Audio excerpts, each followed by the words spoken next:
I got loyalty, got royalty inside my DNA. I got cannabis, got war and peace inside my DNA. I got poison, pain, and joy inside my DNA. Hello guys, welcome back to my channel The Fanfic Fantasy. Join us as we explore the world of fanfiction and fantasy and bring you the best story and discussions. This is the first part of What If Tanjiro Was Smart and Overpowered and Got Harem? So give this video a like and subscribe for more videos in future. So let's get into the fanfic. She didn't respond, but she was still alive. I then picked her up on my back and started to carry her back to town when I felt her grip on me tighten. Nezuko, try to relax, I said coldly. Nezuko didn't respond though, as she leaned backward, tumbling us off the land we were on, and we fell down to the ground. Nezuko, what the he? I started when I cut myself off. Once I looked at Nezuko. Her eyes were slit like a cat and were pink, while she was in a position that you would see from a wild animal. Demon? I wondered. If she truly was, then that meant all of the stuff that my neighbor was saying was true. I readied my axe just in case she tried something and called out, Nezuko, I don't know if you can hear me right now, but if you attack I will fight back, I said emotionlessly. She then charged at me with her fangs out like she was trying to bite me. I then quickly sidestepped and swung the axe right at the back of her neck. Blood splattered on my face as I looked at her with cold eyes. I then got the axe out of her neck and started walking away when I heard another noise come from that way. I turned around and saw that Nezuko was back to full health. Her neck was regenerated. And everything. What? I asked coldly. Nezuko then charged at me again while I dodged and tried to decapitate her this time. However, she caught the axe and snapped it in half. I then tried to kick her away, but it didn't do anything as she grabbed my leg and threw me against a tree. Ugh! I then coughed up blood as soon as I hit the tree. Nezuko then came running right at me while I was still on the ground. Damn it, is this really it? I thought. Then out of nowhere came a girl with pink hair with green highlights at the end. Love breathing first form, shivers of first love. The mysterious girl called out as her sword seemed like it turned into a whip and easily cut through my sister. This time though she didn't regenerate and tears started coming out of her eyes. The other girl then turned around to look at me with a pitiful expression on her face. I'm sorry, she was important to you, right? I don't know who this is, but she seems super strong. I should try to get on her good side, I thought. Yay, she was my sister, I said as I got back up. The girl didn't say anything and I then started to walk away. Wait, where are you going? She yelled out. To bury the rest of my family, I said without turning around. The girl then ran behind me and hugged me from the back. Let me help. It must not be easy for a boy your age, she said sadly. I nodded and went back to my family home where the rest of my family lay dead. The girl had broken into light tears but held herself from crying a lot, probably for my sake. As I started digging the graves with her, I asked her, hey ... how did you kill it? I asked without looking at her. My blade is a Nichiren sword which has the ability to kill demons, she responded. Do you think I can hunt demons as well? I asked as I met her eyes for once. He's so cute. The girl thought. Well, maybe if you had a teacher then sure, she said. Well, can you be my teacher? I asked. She didn't say anything at first, but I could tell she was thinking about it. You know what? Yeah, I'll be your teacher, she said with a grin. Too easy, I thought as I continued digging the graves. After we finished, the girl finally introduced herself. My name is Kanroji Mitsuri, and I am a Hashira, she said as we walked into town. I'm Tanjiro Kamado. Nice to meet you, I said with a forced smile. Soocute, Mitsuri thought. We then walked up to a train that was in our town and Mitsuri bought us tickets. I'm going to take you to my private estate so nobody will know about you yet. If they did, you and I both would be swarmed with questions and probably wouldn't be beneficial to either of us, Mitsuri said. I nodded and looked out my window as the train started to move. The sun had just started to rise again and the train was now moving full speed. Well, let's hope that this goes well, I thought before going to sleep. Tanjiro, Mitsuri was yelling as she shook me awake. Oh, are we here? I asked as I stood up from my seat. Mitsuri then grabbed me by my hand and pulled me off the train to where she lived. It was a huge house with lots of flowers around it. There weren't any other houses nearby, so this would be the best place to train me. As we went inside, she showed me where my room would be and where all the other rooms are. Then we immediately went into the backyard for training. Now Tanjiro, what style I'm about to teach you is love breathing. It is originated from flame breathing. Love breathing is all about using your flexibility, speed, and agility to its full potential, Mitsuri said. Love breathing. Out of all the ones, I guess I can't complain though, I thought. First things first, in order to teach you, you're going to have to train to have the proper body for it. So you will be stretching, running, and doing exercises all day. I gave her a forced smile and said thank you. She then looked at me for a moment before asking me something. Why do you do that? What do you mean? I asked back. You're always doing a fake smile. There's no love behind it at all. It shocked me that she found out, but there was no need to keep up the acting any longer. My smile quickly went away as I looked at her and said I smile because it used to keep my family less worried about me. As for why I'm like this, who knows? She didn't say anything but just kept looking into my eyes. If you don't want to have me as your disciple, you can just say it. You teach love breathing. After all, I don't know if this would fit me, I said as I stood up to walk away. But then she grabbed me by my arm and pulled me back. You seem to think that I don't want to have you here. Although you may not say it, your eyes show that there is love behind them. They just haven't been shown yet. What are you talking about? I asked. I mean that even if currently you have no love, I'm positive that you will have love in you in the future. And even if you're my first disciple, I will accept you with open arms. Mitsuri said with a large smile. What? She knows how I am and won't push me away, I thought. Then I will take you up on your offer, I say as I sit back down. Alright, well, first things first, stretching, Mitsuri said. She then proceeded to bend my body in ways that I thought they weren't supposed to bend. Afterward, she had me run 10 miles and do 100 push-ups, 100 sit-ups, and 100 pull-ups. I panted as I tried to regain my breath. Don't get too tired yet. Mitsuri started. You have to do it all again tomorrow, so get some rest. I then gave a nod and went into my room to go relax for the rest of the night. Man, that training is tough, I thought. I then looked inside my pockets and realized the money I had stolen was still there, but it didn't look like there were any stores nearby, so I just put them back. Mitsuri is weird. She knows how I am and still keeps me as a disciple. I can't imagine what she's thinking, I thought as I drifted off to bed. When the next morning came, there was a note left on the kitchen table that said, Tanjiro, when you read this, I will be gone to go on my missions. Make sure you keep up doing everything we did yesterday. You should have plenty of food and water. When I come back, I'll put you through some tests that will make your life terrible if you don't do the training. Good luck. Love, Mitsuri. Love, Mitsuri, I thought as I threw it away. I then went and did all my exercises day after day for a whole 6 months.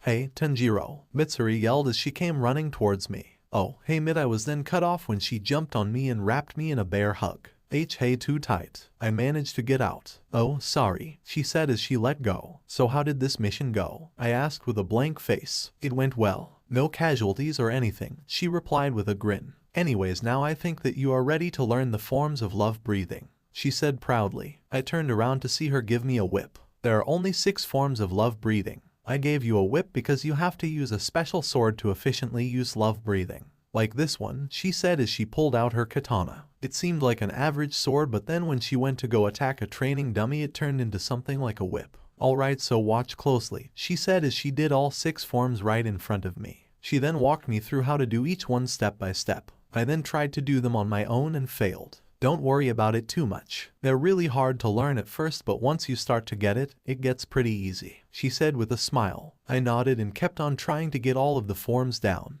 Mitsuri, I can now do all of the forms, I said in a monotone voice. Now for your final part of training ... you have to give me a genuine smile, Mitsuri yelled out. I looked at her with a deadpan expression and said, really? Well, if you don't want to, you don't have to, but it would be nice to see, Mitsuri said with a smile. I looked at her and gave her a forced smile to see if I could play it off. No, Baka, she yelled, a real smile, one that comes from the bottom of your heart. After a while of just staring at each other, she finally gave up. Fine, you win. However, your real final part of training is final selection. During that, you will have to survive 7 days in a forest full of demons. Alright, when is it? I asked. It's in 6 more months, so during that time you'll be sparring with me, Mitsuri said with a smile. What about when you're on missions? I asked. You'll run 20 miles, do 200 push-ups, 200 sit-ups, and 200 pull-ups. Alright then, I said. From that day on, I was doing an even harder training. For my fights with Mitsuri, I only won 1 time, and that was when she just got back after a super tough mission, so I definitely am not as strong as her yet. Then before I knew it, it was time for natural selection. Bye Mitsuri, I'm going to final selection now, I said emotionlessly. She didn't say anything at first, but then wrapped me in a hug, not one of her bone-crushing ones, but a genuine hug. Please Tanjiro, come back alive, she said with some tears leaving her body. I didn't know what to say or do, but for some reason my arms moved and wrapped her back in a light hug. See, I knew there was love in you, she said with a smile as some tears started to come out. Well, I'll be going now, I said as I took off. Bye Tanjiro, Mitsuri yelled as I left. With that, I was off to final selection. I have finally left Mitsuri's home and am now on my way up a mountain to where final selection takes place. The only weapons I have on me are a normal katana and a whip so I can continue to practice love breathing. As I went further up the mountain, I noticed that everywhere was surrounded by a purplish plant that glowed. So this is the wisteria that Mitsuri was talking about, I thought. When I finally reached the top of the mountain, I saw about 40 people there. All of them were equipped with a katana and looked ready to go, except for one boy with blonde hair. "Are you nervous?" I asked with a fake smile. "Of course I am. I'm gonna die without a wife," the blonde yelled out. I didn't respond but just looked at him. "Why are you looking at me like that?" He yelled back. "Nothing. Anyway, good luck," I said with a fake smile. I then waited a little bit before two young girls appeared and started to explain things. "Hello, we would like to welcome you to final selection. Here you will be tasked with living in a demon-filled forest for 7 days. If you survive afterward, then you become a demon slayer and get a messenger crow to send you on missions. Finally, you will be able to choose the ingredient that your katana is made of," both girls said with a monotone voice. With that, they welcomed us into the forest. I lagged behind the others as they went in first and then split up from them after we went deeper into the forest. I had now been walking around for 1 hour without any sight of demons when I suddenly caught the smell of one. I turned around to see a demon with a long head and skinny body looking at me human. I haven't had one in so long. It cried out as it jumped toward me. I then swiftly cut off its head in one single motion using the katana I was gifted. I then kept on walking only for no other demons to show up, so I went atop a tree to rest. Why did I hug Mitsuri back? I wondered.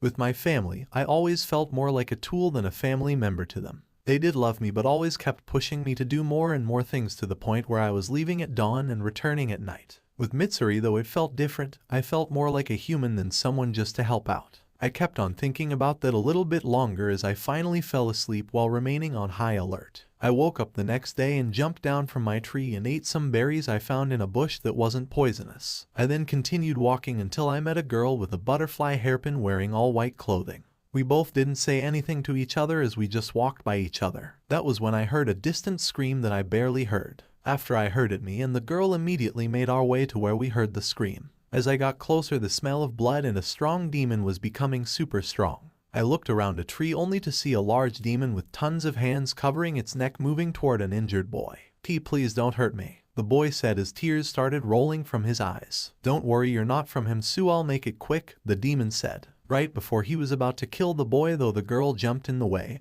and cut off the arm of the giant. "Dumbass, that thing is super powerful. We should just let it be," I thought as I started walking away. Hey you, are you going to help me also?" the injured boy asked. "You son of a..." I turned around to see that everybody was staring at me. No choice then, I thought as I readied my katana. Two demon slayer brats that look fairly strong. I'll be eating good tonight." It yelled at its grew arms and stretched them towards me and the girl. I dodged me while the girl said flower breathing fourth form, Crimson Hangaromo. She then cut the arm of the demon off without breaking a sweat. So she the disciple of a Hashira as well, I thought. I landed on the arm of the demon and started running up the arm towards its neck. I can't use any love breathing techniques right now since I don't have the right sword, so I just have to rely on my basic swordsman training. I then tried to cut the neck of the demon, but the arms covering its neck were much tougher. I clicked my tongue as I jumped back to where the injured boy was. That was when I got an idea. I quickly picked him up and threw him right at the demon. "Have Yaoi gone insane?" the demon asked happily as it opened its mouth to eat the slayer, but before it could, I sliced off its neck while it was distracted. After I cut off its head, I noticed that it started crying. "Pathetic," I said as I started to leave. Before I could, though, the girl with the hairpin flipped a coin and then walked up to me. "Why did you do that?" she asked in a monotone yet angry voice. "Why? He's dead weight anyway. He was going to die before time was up, so at least let him die being useful," I shot back. She then tried to slap me. In response, I caught her wrist and squeezed to the point of them almost breaking. "Listen, I don't care what morals you have. I have mine and you have yours," I said coldly as I let her hand go and disappeared. The next few days went by super fast. There weren't that many demons, but I swore I saw a guy in a boar head running around, but I figured that I was just seeing things. Other than that, I just practiced love breathing when no demons were around. Now that final selection ended with only 4 survivors: Flower Girl, Blonde Scaredy Cat, some kid with a mark, and me. Congratulations on surviving. We welcome you all on becoming demon slayers. Now you will have a crow choose you as a partner, the girl said before the kid with a scar on his face grabbed one of the girls by the hair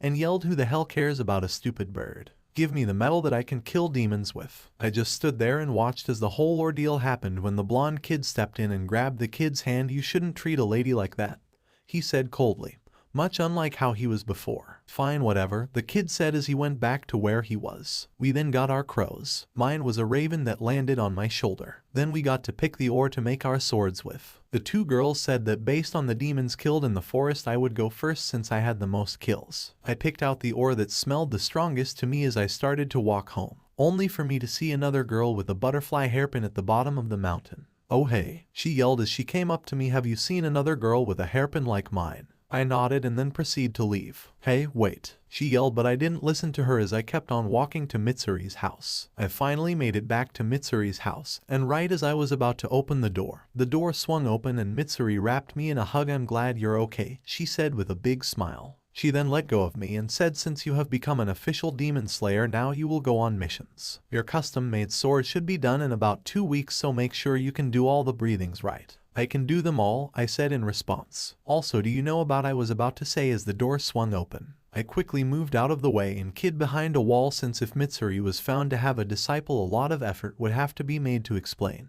Hi, Mitsuri, a familiar voice called out. I peeked around the door only to see two girls, each with butterfly pins in their hair. One was the one I met during final selection and the other was one I met after. Oh hey Shinobu, Kanao, she said, clearly caught off guard that they randomly came. Mind if we stay over for a bit? Shinobu asked. Not at all, Mitsuri responded with a smirk. Then Shinobu started talking about final selection and how well Kanao did in it, but you're not gonna believe what happened. Apparently, a slayer was injured and the kid Kanao was fighting used him as bait and got him killed. This is not going to be good, I thought as I tried to leave. What did he look like? Mitsuri asked curiously. He had black hair with reddish tips at the end and a red mark or something on his forehead. Is that so? She said while secretly glaring at where I was hiding. After a while, they finally took their leave and Mitsuri called out Tanjiro. Yes, I replied in a monotone voice. Why did you kill the boy? She asked. Why keep someone around only for them to die a few moments later? At least he died doing something useful, I said back coldly. Promise me you won't do that again, Mitsuri said. I looked at her and responded, no promises. It's not like I want to kill people, but if it's necessary then I will, I responded. To that, she put her hand on her forehead and said, just try not to. It's our job to protect people weaker than us, even if they will die trying to give them a death where they will have no regrets. Fine, I said. Now with that out of the way, let's have a feast. She yelled as she brought out tons of food. I forgot, she loves to eat, I thought. I had some meat that was there, but Mitsuri proceeded to eat everything else. That was good, she said. I nodded and then went into my room and waited for the days to pass until I got my katana.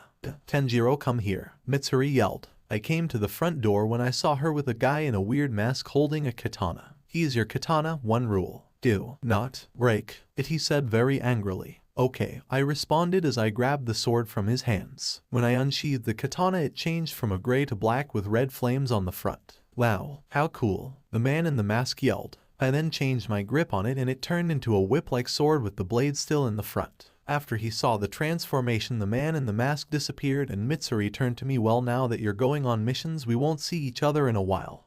Thank you. I mean it, I said as I started leaving with a blank expression on my face. WHHTANJIRO. Mitsuri yelled with tears in her eyes as she hugged me super tightly. Okay, you can let go now, I said. Sorry, she said as she let go. Make sure you stay safe. With that, I took my leave and my raven gave me my first mission. Tanjiro, you are to head to a town south of here to a village where girls have been disappearing.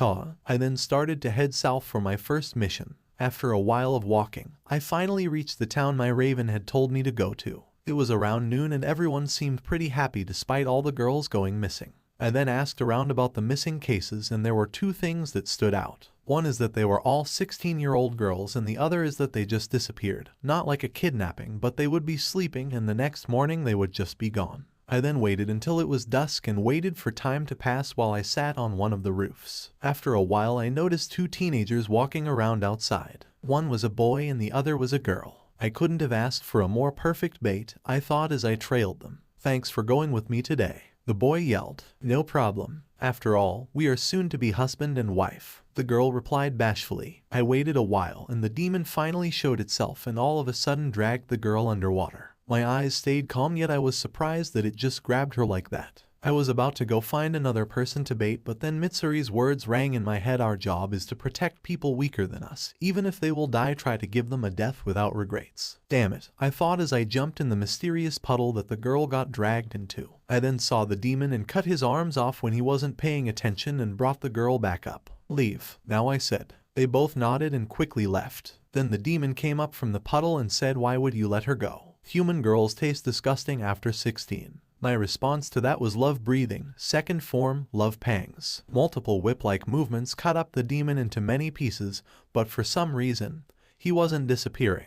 I figured he must have multiple bodies. Then the body that I cut up regenerated as two other ones appeared from puddles right behind him. Do you really think you can take 3 of us on at once? The demon asked. Of course, I replied as I said, love breathing fourth form. Direct love. The fourth form is going to be like Jin's sword from Bleach. Basically, it makes it so that while the katana stays super long, it loses its flexibility, making it like a super long katana. The use of this is for more strength but less movement. I then cut off 2 of the demon's heads while the other one barely dodged. The katana quickly went back into its natural whip-like state and came close to me. TCH, I clicked my tongue and moved in as I tried to cut the other demon's head off, but he ducked underwater. Then the other demons regenerated their head and came charging at me. I then cut off their ankles so they couldn't chase after me right away as I jumped back into the water where the first demon went. I have roughly about 5 minutes 10 seconds to kill this one before the others jumped in, I thought. I quickly extended my katana and cut off the head of the original demon running away. I then quickly swam back up and killed the 2 remaining demons. What a pain. If it was just a regular demon, it wouldn't have been this much of a hassle, I thought as I quickly walked away to a nearby inn to spend the night. I woke up the next morning around 9 in the morning. I went downstairs to see someone I hadn't expected to see. It was the butterfly girl I saw at final selection. Kanao, I think her name was. I didn't say anything as I walked past her with my raven on my shoulder. I came here to help a demon slayer that was supposed to be fighting a tough demon. Did you kill it? She asked angrily. Of course, I responded coldly. Did you kill anyone in the process? She asked with her back to mine, still with an angry attitude. I thought about it, but then decided not to, and because of that it became a bigger hassle to kill the demon, I said. I then continued walking away as she didn't have anything else to say. Tanjiro, how strong are you? That demon was definitely more than someone who just passed final selection could take care of, Kanao thought as she walked the other way. Ka, Tanjiro, go northeast and you will find a mansion. That is where your next demon is. Ka, my raven called out. I then started walking that way, and after about 2 hours of walking I saw someone else I didn't want to see. Please be my wife, I beg you. The blonde begged. No way. I just gave you some food because you looked sad. The girl cried back. I then went over to them and intervened. Nice to meet you again, I said with a fake smile. Oh, it's you. The blonde replied back. This girl here clearly doesn't want to become your wife, so please just let her go, I said. Ah, really? He turned to the girl. The girl then slapped him in response and ran away. I guess we didn't have a chance to introduce each other earlier. I'm Tanjiro, I said. Oh, I'm Zenitsu, he said back, stunned from what just happened. Are you on the mission to get to the mansion with the demon in it? I asked. Why, yeah, at least I'll have someone strong like you to protect me, he said with a sigh of relief. I gave him another fake smile and said, well, let's be friends then. Yay, he replied with another smile. We then walked for another 2 hours and reached a house that had the smell of demons all over it, and not to mention there were 2 kids crying in front of the house. What's wrong? Zenitsu asked. The big brother was taken away. The younger boy cried out. Oh, I see. You don't have to worry though, since I will save your big brother, I said, still with a fake smile on. Don't you mean we? Zenitsu wondered. Thank you. The 2 siblings cried as we entered the house. I went inside the mansion with Zenitsu right behind me. Tanjiro, you will protect me, right? Zenitsu asked nervously. I flashed him a fake smile and said of course. We then continued walking when we encountered a demon that was looking around for something. Who are you? Are you with the boar kid? The demon asked. Boar kid? I thought as Zenitsu screamed and ran away. Well, it doesn't matter if you are with him or not, since you'll die anyway. It yelled as it jumped at me. Love breathing first form. Shivers of first love, I said as I easily cut the demon's body into pieces. There are more demons here, I muttered as the smell of demons still hasn't gone away. I turned around only to see that Zenitsu wasn't there anymore. Well, whatever, I thought as I kept walking. I soon heard someone running down the halls. I noticed it wasn't a demon, but in fact someone with a boar head on running around. Demons come out. I am the strongest, so come here. He then ran right past me without turning around. Interesting guy, I thought as I kept going down the hallway. After a while of walking, the smell of a demon got very strong, so strong that figured it was the strongest one here. I then opened the door where I felt it was the strongest to see a humanoid-looking demon with drums on its body. Next to him was a kid that looked scared shitless. "How dare you? I was just about to eat a rare blood and you had to interrupt." "So you're the brother of the two younger kids. Don't worry, both of them are safe. So go," I said, directing him to the door. Wait, there are other demons," he said as he walked up to me. "Well, you can either die here for sure or have a chance of surviving if you run. Your choice." With that, he took off and ran, and I turned back to the demon. "Love breathing. Fourth form, direct love," I said as my katana was about to cut off his head. But suddenly the room I was in changed and I went to the ceiling with the floor I was just on turned above me. He then hit his middle drum and an invisible claw attack came at me, but I still dodged it. A blood demon art, huh? I thought. Love breathing. Sixth form, cat-legged winds of love. The demon, however, hit another drum and flipped the room backward, causing me to lose my momentum. What a pain in the ass, I thought as I kept swinging my sword from afar while dodging its claw attack. I then came up with a plan. I charged at him without using a breathing style, and as I thought, he changed the room. This time though, I flipped backward midair and said love breathing, second form, love pangs, as I swiftly cut off the demon's head. The demon then started crying again. Man, what is with demons and crying after they're killed? If you kill, then prepare to be killed. It's that simple, I thought as I made my way back outside. When I went outside, I saw the three siblings all hugging each other, and Zenitsu and Boarhead were in a fight. "Fight me. I saw you take out that demon. You were super fast, so fight me," the boar-headed person yelled. "What are you talking about? When I woke up it was dead." Zenitsu yelled back. "What are you there? Who are you?" the boar said, directing his attention to me. "A demon slayer," I said. "Are you strong?" Of course no, I was about to say when Zenitsu cut me off. "Yeah, he's the strongest guy I've ever met." "Really?" I thought. "Whahahaha. Then fight me instead," the boar yelled. "No, I prefer not to fight people," I said with another forced smile. "Try me," he yelled as he charged me with two jagged katanas. I did perfect splits to dodge and then swept him to the ground using my legs. "We're done now, okay? Anyway, I hope to meet up with you guys soon," I said as I left. Tanjiro, go to Asakusa and you will kill a demon there. Man, it's one after another with these missions. No wonder Mitsuri barely came home, I thought. I then walked all the way there, which took around 7 hours. When I was there it was already dark out, but as soon as I arrived I smelled something I would never forget. The smell of the demon that murdered my family. I quickly went running on rooftops to try and pinpoint where he was, and I immediately saw him. It was a man in a black suit and had pale white skin.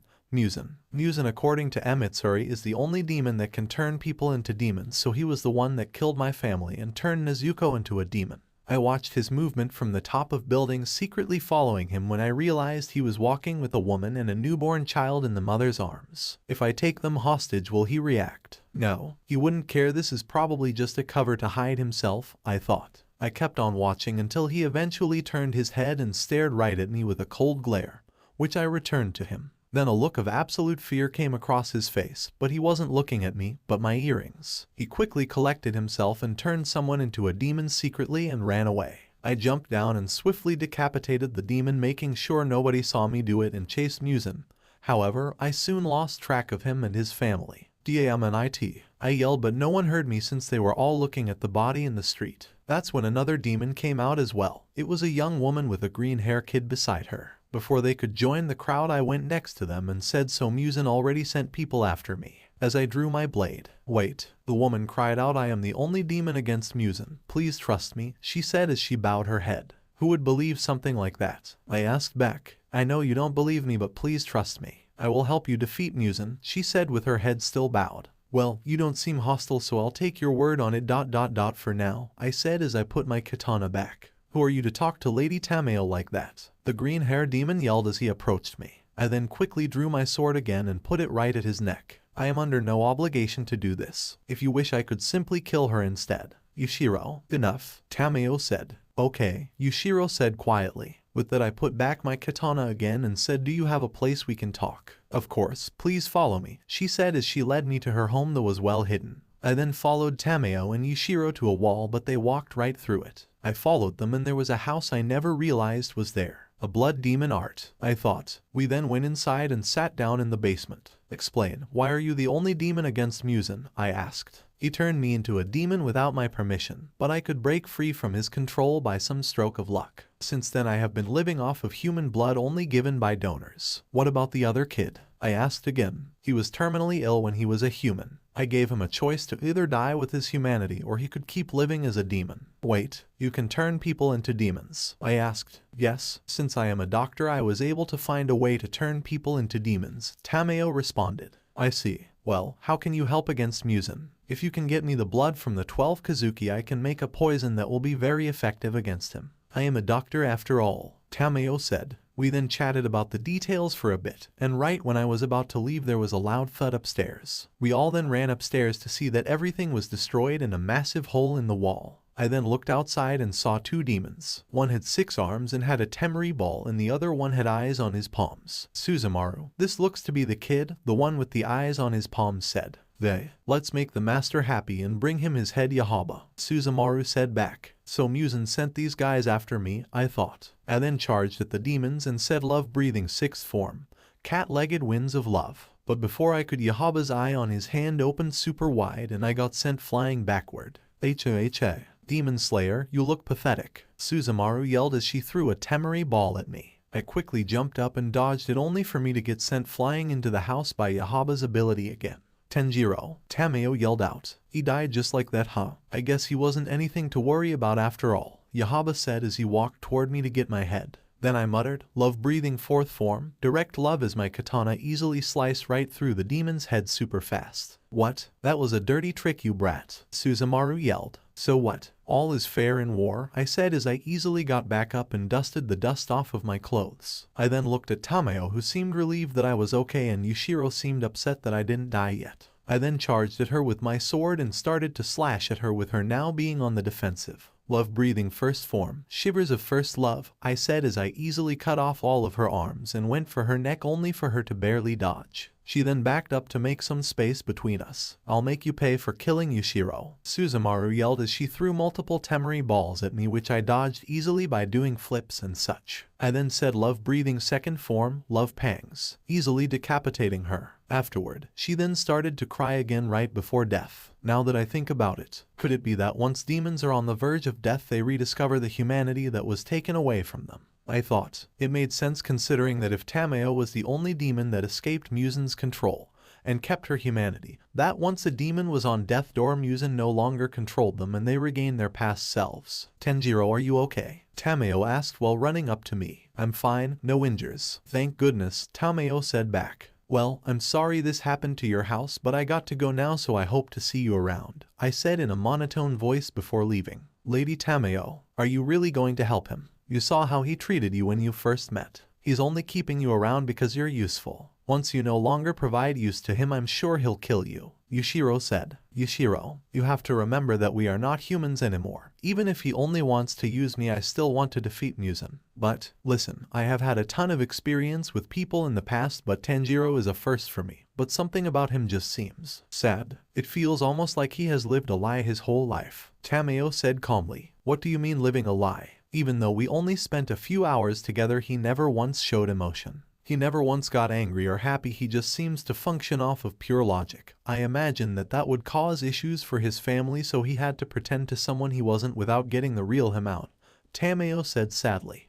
Yushiro didn't say anything back. He knew that he had tried to kill them before but he knew that to do that it must have been logical and not angry. Even when Tanjiro saw Tameo for the first time he didn't see her as anything but a demon. I hope that while I will kill Muzan, to also help Tanjiro accept himself and not hide it. To finally show him the emotions that he is missing so that he can truly laugh and smile. Tameo said, I wish you luck Tanjiro. I hope we meet again soon. Tameo thought before going back into the destroyed house. Go to Mount Natagumo. There you will find demons. My raven called out. Another mission. Hopefully, I can get a break soon, I thought as I started making my way there. As I made my way toward the mountain I ran into Zenitsu and bore head again. Tanjiro, thank goodness you're here. Zenitsu called out. Yes, Monjiro, you will fight me right now. The boar-head man said. Wait, I don't even know your name. Can you at least tell me that? I asked with a fake smile. Whaha. My name is Inosuke. Don't forget it. Inosuke yelled back. Another idiot to deal with, I thought. Well, let's keep going to Mount Natagumo. I heard that there is a super strong demon there, I said as we walked to the mountain. It took us around 5 hours to finally arrive, and when we did, the whole mountain reeked of blood. None of us said a word as we looked at the mountain. I had a neutral expression. Zenitsu looked scared and Inosuke seemed like he had a serious face, but I couldn't tell cause of the boar head. Well, let's get going, I said as we finally went up the mountain. As we walked, the smell of blood got worse and we saw someone running towards us. Hey, what rank are you guys? He asked desperately. We are all Mizunoto, I replied back. What? Why didn't they send us a Hashira? The boy yelled back. There were a total of 10 ranks, with the Hashira being a rank that surpasses the rest. 10. Mizunoto. 9. Mizuno. 8. Kinoto. 7. Kano. 6. Tsuchinoto. 5. Tsuchino. 4. Hinoto. 3. Hino. 2. Kinoto. 1. Kino. We were currently the lowest of ranks, a Mizunoto. No matter what the demon is, I'll slaughter it. Inosuke yelled as he ran into the mountain. Well, we still have a mission to kill a demon here, so we'll be going, I said as I made my way up the mountain with Zenitsu behind me. Zenitsu, you go that way, I said, pointing to the right. What? Are you out of your mind? I'm gonna die.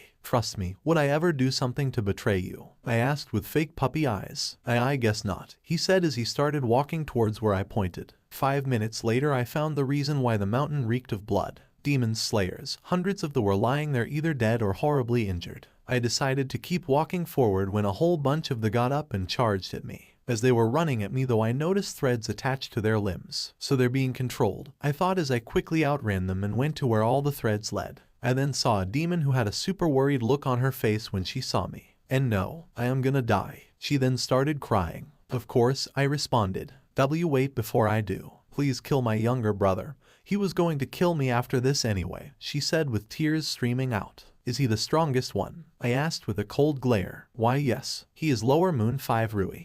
I see. You will have a painless death for helping, I said as I cut off her head. Thank you. I then ran up the mountain for a good 5 minutes when I encountered more dead demon slayers and 2 more demons that looked like the one I just killed. Leave this mountain immediately. Our family lives here and we will not tolerate outsiders, the younger boy said. I looked at him before saying, some family, this is more like you're a tyrant.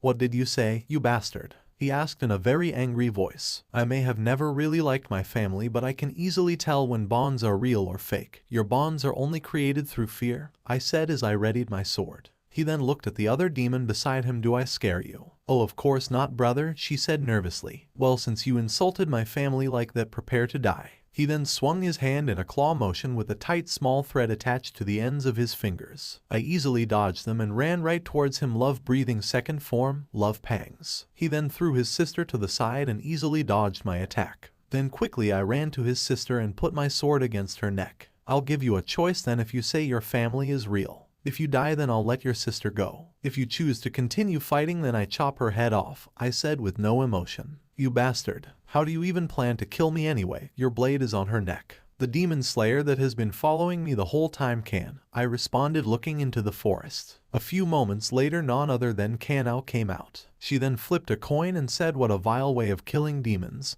she said angrily. Oh, so demons should just be able to all die painless deaths. I snapped back. Not all demons are bad, you know. So, they're bad right now, so why does it matter how we kill them? I'm sure you've experienced loss before, right? I can tell just by looking at you, I said in a monotone voice. Her expression then got very angry and she yelled, don't talk about human life like it's nothing. I saw how you treat others, you only care if they're useful. Hey, Rui called out, don't forget about me, you bastards. Both of you are going to die now. You can kill my sister if you need. So your bonds were fake, I said. No, it wasn't the bond, but rather the person. After all, only a person that is related by blood can truly be a family. I don't know why, but hearing this I felt angry. Family is something that is made over time. It has nothing to do with blood at all. Mitsuri flashed in my mind. She was the only one who I could say truly cared about me to my very core. She didn't see me as a way to make money or a way to do things. She saw me as a person. Kanao looked surprised that I had gotten a little angry for once but didn't say anything.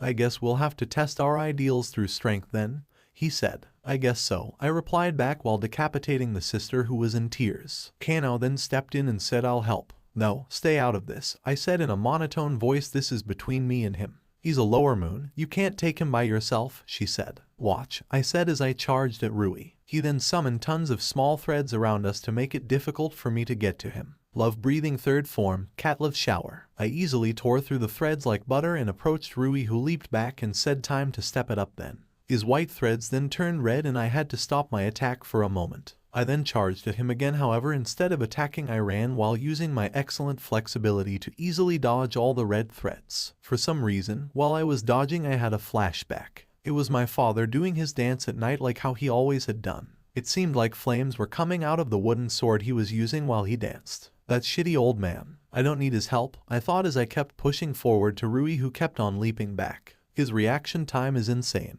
Rui thought. Love breathing fifth form, swaying love, wild claw. I then did a backflip and dodged the threads mid-air while I chopped off Rui's head. I then landed only for me to cough up blood. What? I thought as I looked down I realized that I had been cut all over my body. I just couldn't feel it because they were so thin. I then collapsed to the ground and the last thing I saw was Kanao and another butterfly lady running toward me. When I woke up I was laying down on a bed with Inosuke on a bed to my right and Zenitsu on a bed to my left. I then got up and realized that I was covered in bandages. Damn, he really would have killed me if not for Kanao and her sister. Anyway, I got to go right now. They saw the breathing style I use and I don't want to get Mitsuri involved in this, I thought. I then quickly left the room that I was in and opened the main door to the house, only to see Kanao's older sister sitting on the porch outside. You still need to recover from your injuries. Stay inside, she said without looking at me. I'm fine. I'll be going now since clearly you and your sister don't like me. You can't do that. The master wished to speak to you later today.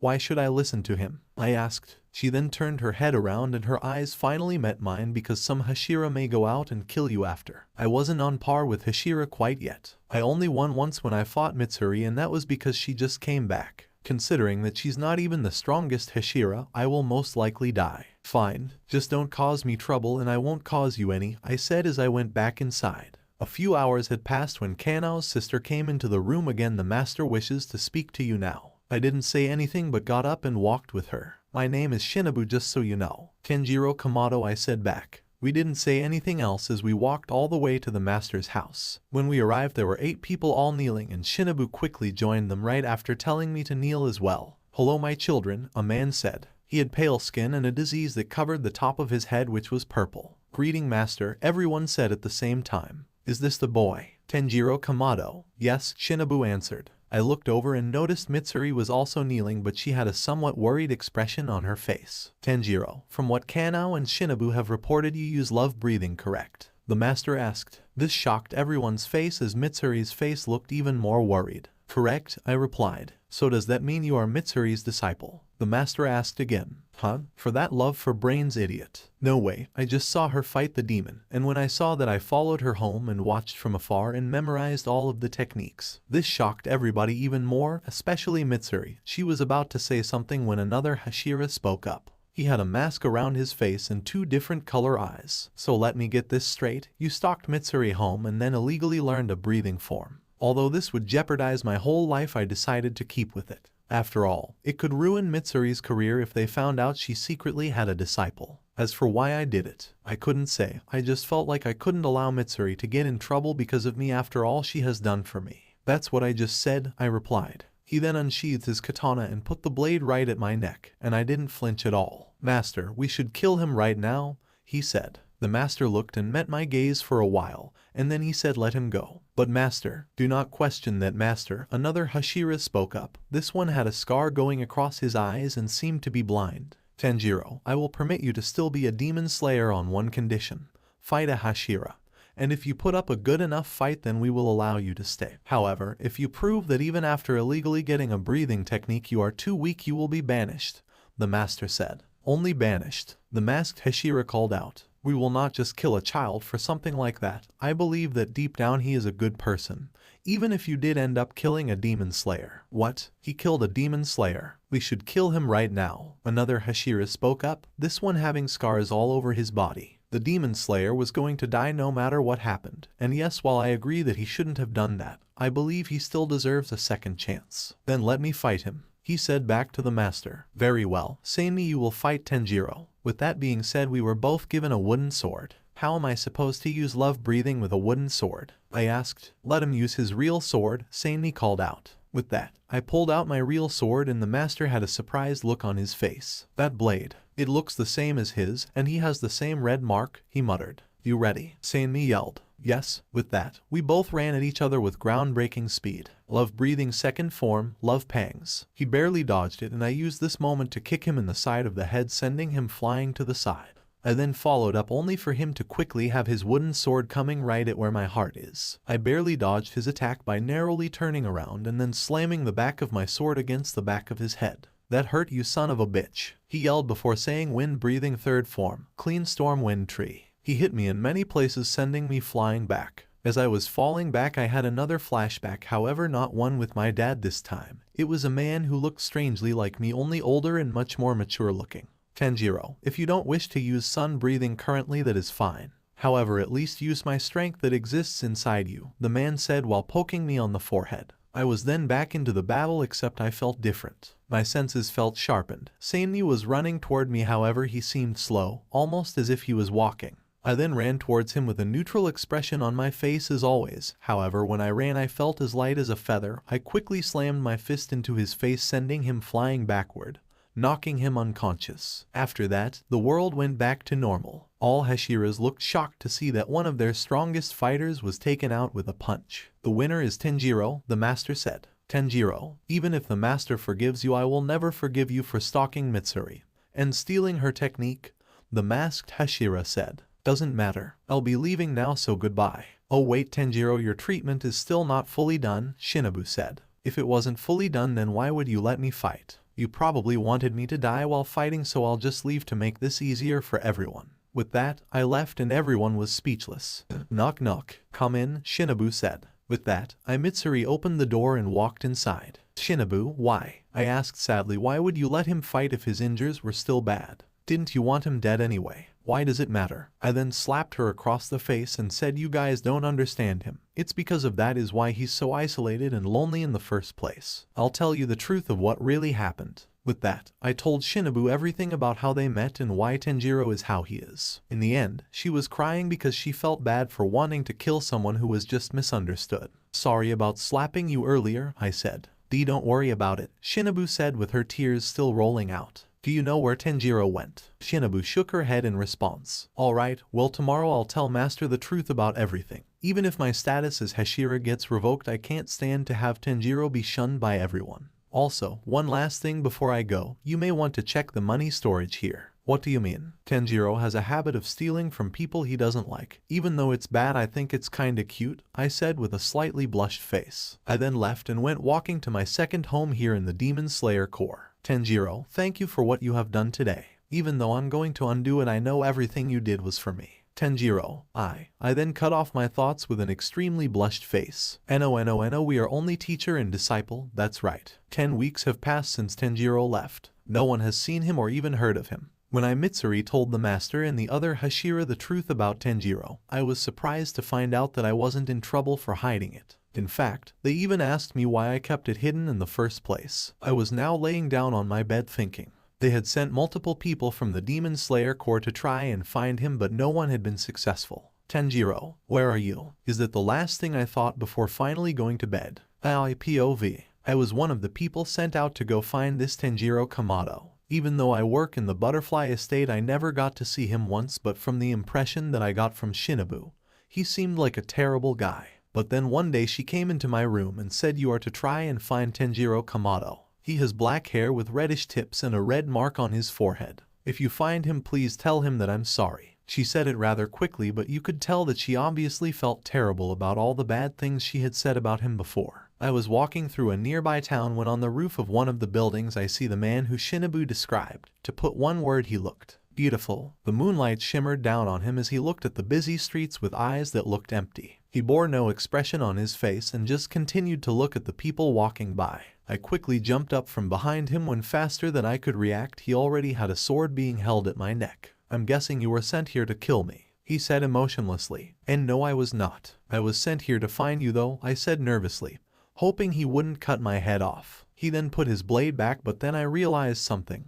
He has 2 swords. How did he get another? Why do I even have to go back in the first place? I'm still doing my missions, Tanjiro said. Well, Mitsuri told everyone the truth about what happened, so Shinobu sent people to go find you so she can apologize. Don't need it. I already got my apology in the form of money. Ah yes, Shinobu did also mention how he robbed all of the money in the estate. Please just come back with me. Also, if you don't mind me asking, why do you have 2 swords? He looked at me and didn't respond for a while before saying I can't use other breathing styles with the love breathing sword. Anyway, no more questions, let's go. I want to see that love for brains, idiot. With that, I led him all the way back home.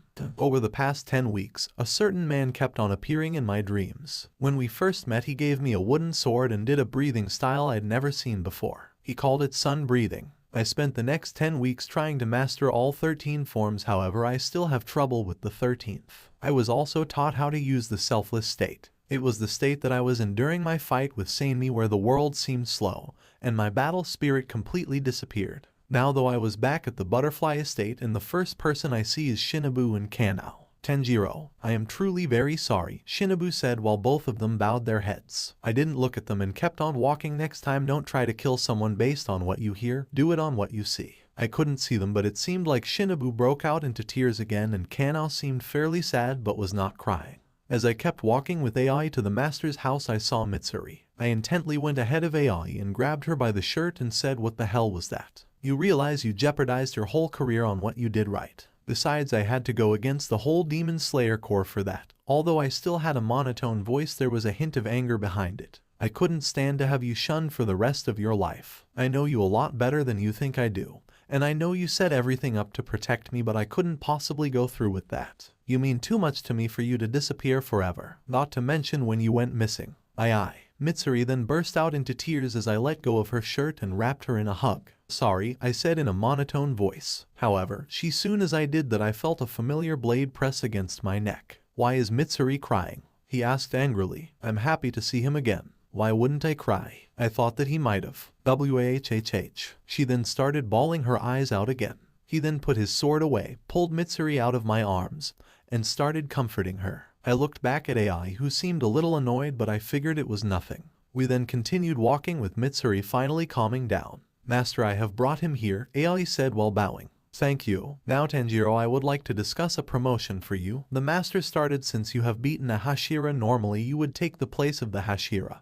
But since we can't have 2 love-breathing pillars at the same time, so I will give you the rank of Kino and something of your wish. I accept. As for my request, I will tell you at a later date. One last thing, Tanjiro. How did you get a second sword? The master asked. I stole it from a dead demon slayer, I said emotionlessly. All the Hashira looked surprised except Enmu, who suffered a humiliating defeat against me the last time I saw him. Mitsuri, the master said while looking at her with a sweat drop going down his forehead. I understand, master. I am working on him with that, Mitsuri responded. With that, the meeting ended and I started going back to the town when Shinobu stopped me. Tanjiro, you're welcome to continue to stay at our place. I just stole all of the money you had in there. Are you sure you want me back? I said. Well, although you did steal it, it doesn't matter now. Fine. Walking back would have been a hassle anyway. By the way, where is Boarhead and Blonde? They are still recovering from the fight, she responded as we walked to her home. With that, I finally went back to bed. I thought about the training that I had over the past 10 weeks. The man Yoriichi who had taught me sun breathing and the selfless state was now gone. He told me that the last time we met, the rest of his soul will disappear from my body. But something he said before he went away still bothered me. He said, Tanjiro, in the future you will meet demons far beyond the power of anything you have seen. If you wish to beat Muzan, then you need more experience. If anyone can become stronger than me, it's you. With that, I finally drifted off to sleep. Tanjiro, you are to go to the Mugen train. There is a strong demon there. It was currently 3 AM, but I can't go back to sleep since my crow will keep yelling at me. When I got up, I noticed that there was someone sleeping on a chair next to my bed. It was Shinobu. I looked at her before getting up and heading to the train. As I was leaving, Inosuke and Zenitsu both ran up to me. Tanjiro, we have the same mission, Zenitsu said. Cool, I said back with a fake smile. We then proceeded to walk there with Inosuke talking about how strong he is and Zenitsu talking about some of the women he's seen so far. We were about halfway there, but I was getting tired of this. Someone had been tailing us from when we left, but since I didn't sense any hostility, I didn't do anything.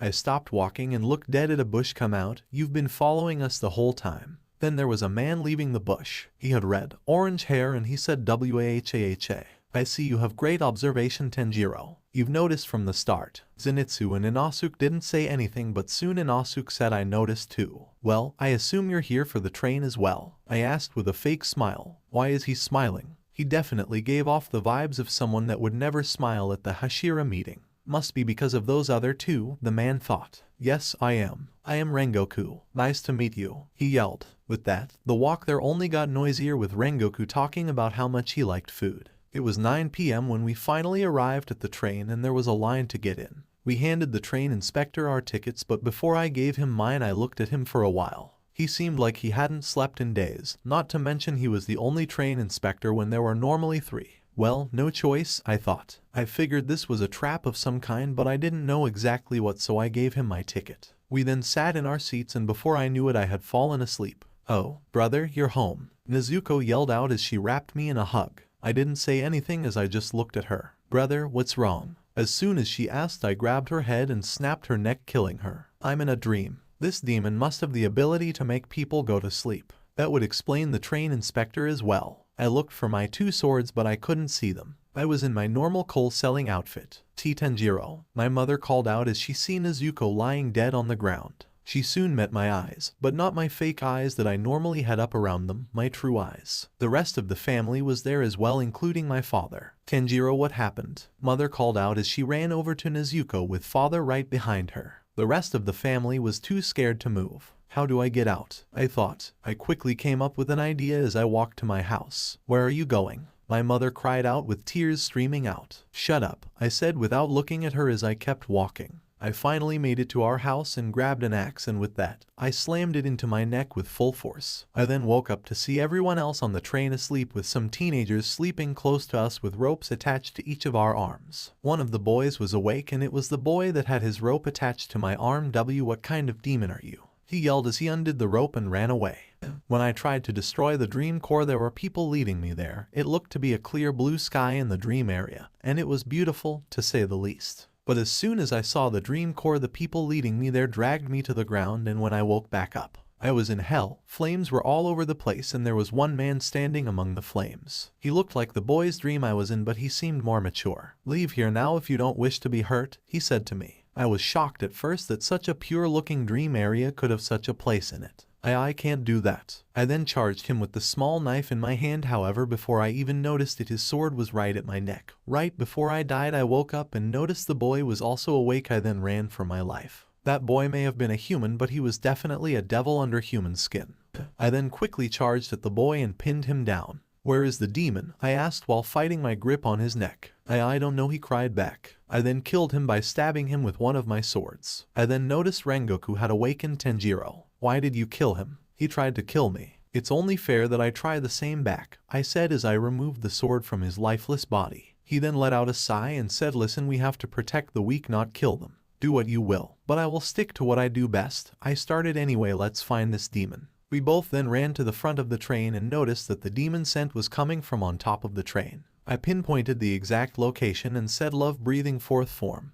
Direct love. With that, I whip-like sword shot straight up and pierced through the train and went right to where the demon was. Unfortunately, he dodged it. We both then made our way to the top of the train to confront the demon. A Hashira and the boy Master wants to kill. Master is going to be so happy when I kill you. He then pointed his hands out and said sleep. With that, we both fell asleep. In my dream this time though, it was Mitsuri, and she was yelling and screaming at me and telling me what a disgrace I am and how much she wished she never met me. I quickly killed myself since this time I had my swords. I then stared down at the demon and said nothing, but instead charged right at him. He kept on sending me to sleep, but I kept killing myself instantly, making it look like I was not falling asleep at all. Love, breathing second form, love pangs. With that, I cut the demon's neck off. That was too easy for lower rank one, I thought, and just on cue the head of the demon had reconnected with the original body. The train, I mumbled. Rengoku had finally woken up and asked Tanjiro what's going on. I guess he saw the demon reconnect his head. Get everyone off the train. Wake up the other two if needed. The demon is the train itself, I said. And he immediately did what I said, but not without saying, Tanjiro, be careful. With that, I turned my full attention to the demon. Now let's go, I said quietly before charging at him. I quickly jumped back onto the train, and when I went back and there were tentacles coming out of the train's interior walls attacking the sleeping people. Rengoku, Inosuke, and Zenitsu were there to protect them. I paid them no mind though and ran to the front of the train once again while cutting all of the tentacles coming after me. I finally made it to the front and was about to cut off the front cart from the rest of the train, but the humanoid version of the demon was waiting. Why won't you go to sleep? I gave you good dreams first and nightmares, but you still won't sleep. I can see why Master finds you annoying. I was on a train, so love breathing wasn't the most efficient, so I switched to my other katana and said sun breathing, thrid form, raging sun. After I cut him, I quickly turned my attention back to the train. Using sun breathing reduces how fast demons can regenerate, so I had enough time to cut the train. Sun breathing, second form, clear blue sky. HHH. The demon cried out. His body was now disintegrating right before me as I looked at his cut-up body. I then went to go find Rengoku and the others. If the train was the demon, that meant that there wasn't a lot of time before the whole train started to fall apart.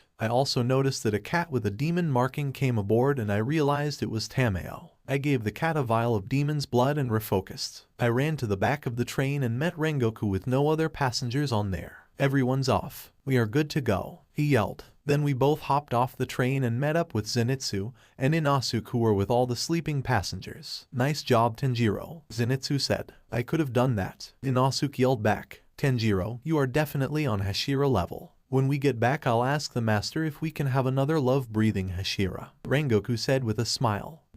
I don't want any more trouble than I already have, I said back. Then my eyes went wide as I saw all of the sleeping passengers immediately get killed by some dashing blue light. It was so fast I could barely see it. Rengoku and I turned right towards where the attack came from there, and there stood a demon who had upper rank 3 in his eye. Why would you do that? Rengoku yelled. Why would I need a reason to kill weak people? My name is Akaza, by the way. Nice to meet you, Mr. Hashira, Akaza said. While they kept on talking, I immediately started to think of ways out. Currently, Zenitsu and Inosuke were useless and in shock from the attack that just happened. Sunrise was in 1 hour. If we could hold him for that long, then we can win. But I doubt it will be that easy. Out of nowhere, Akaza then appeared right in front of me with a fist about to slam into my face. I narrowly dodged and kicked him back in the stomach, only for him not to budge. Oh, we do have another strong one here. This is going to be fun, Akaza yelled as he jumped back. Rengoku, those two are going to be useless. It's only us on this, I said as I walked up to him with my love-breathing katana currently pulled out. You two, check for survivors. If none, then run as fast as you can,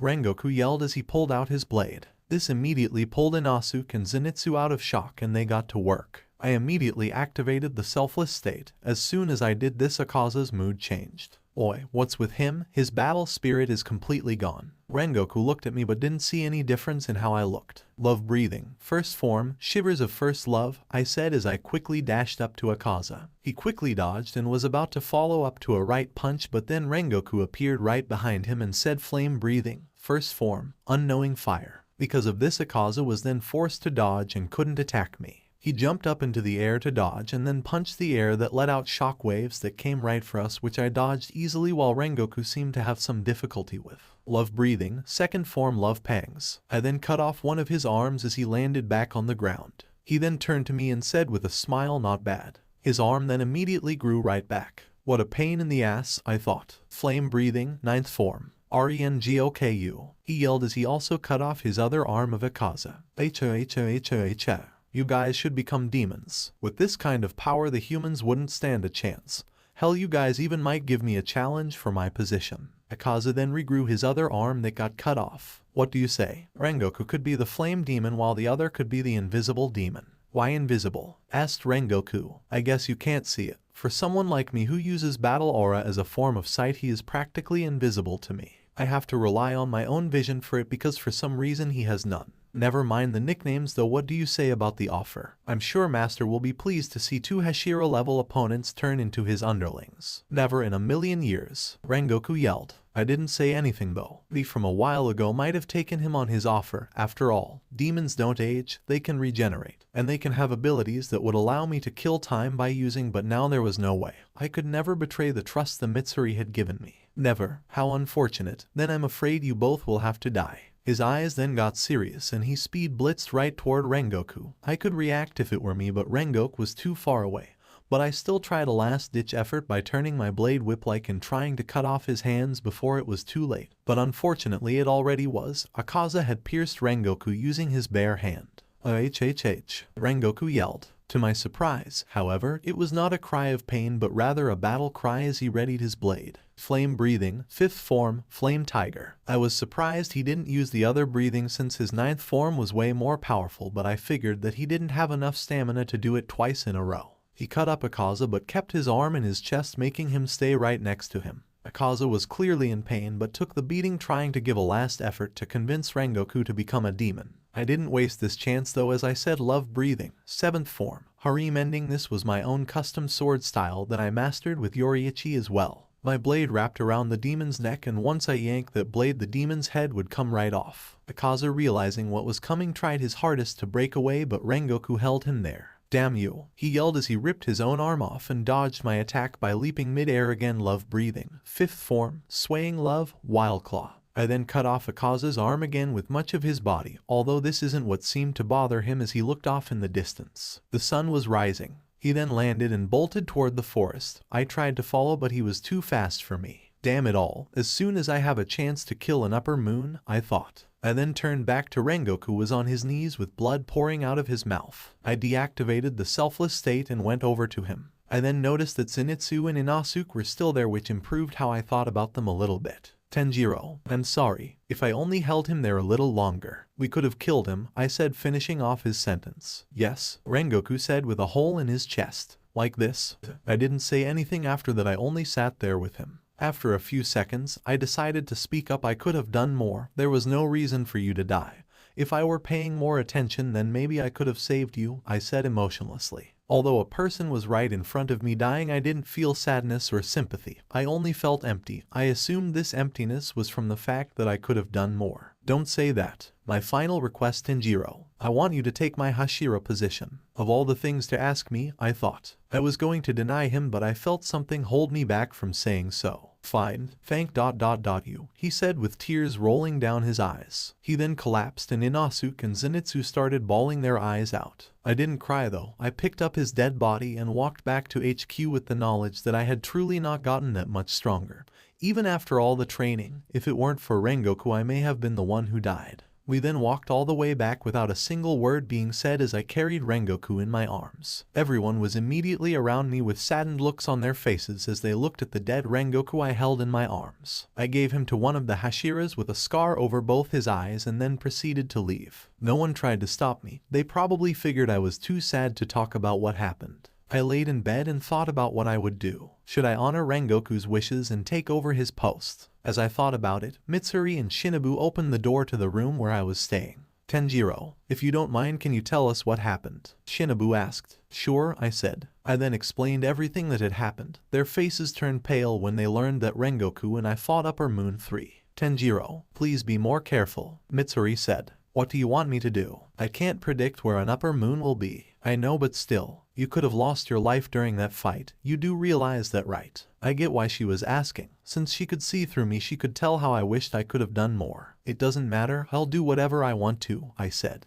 Okay Mitsuri, let's leave Tanjiro alone for a while. By the way, tomorrow Master wants to meet you with the rest of the Hashira, Shinobu said as they were leaving. After a while after they left, I left as well and went on a walk. I thought long and hard about whether I was going to accept the request. After a while of walking, I turned around. Another person seemed to be spying on me, however he was much better at tailing people than Rengoku. Come out, I said as I put a hand on my katana. Oh, so you really are something, the man said as he left the bush. He was Tenjin Uzui, the Sound Hashira. What do you want? I asked. Well, I heard that we would be going on a mission soon together, so I thought I would get to know you, he said with a smile. When are we leaving? No idea, however, the spies I have planted where we are going say that they may be an upper moon there. I didn't show it on my face, but as soon as he said that I got reminded of what just happened with Akaza. Let's talk later, I said as I started walking away. He then left, leaving me to deal with my own thoughts. What could I have done better? Should I have done something else? Yoriichi said that I was strong, but am I really? After a while of thinking, I realized something. After spending all that time with Mitsuri, I have started to grow soft.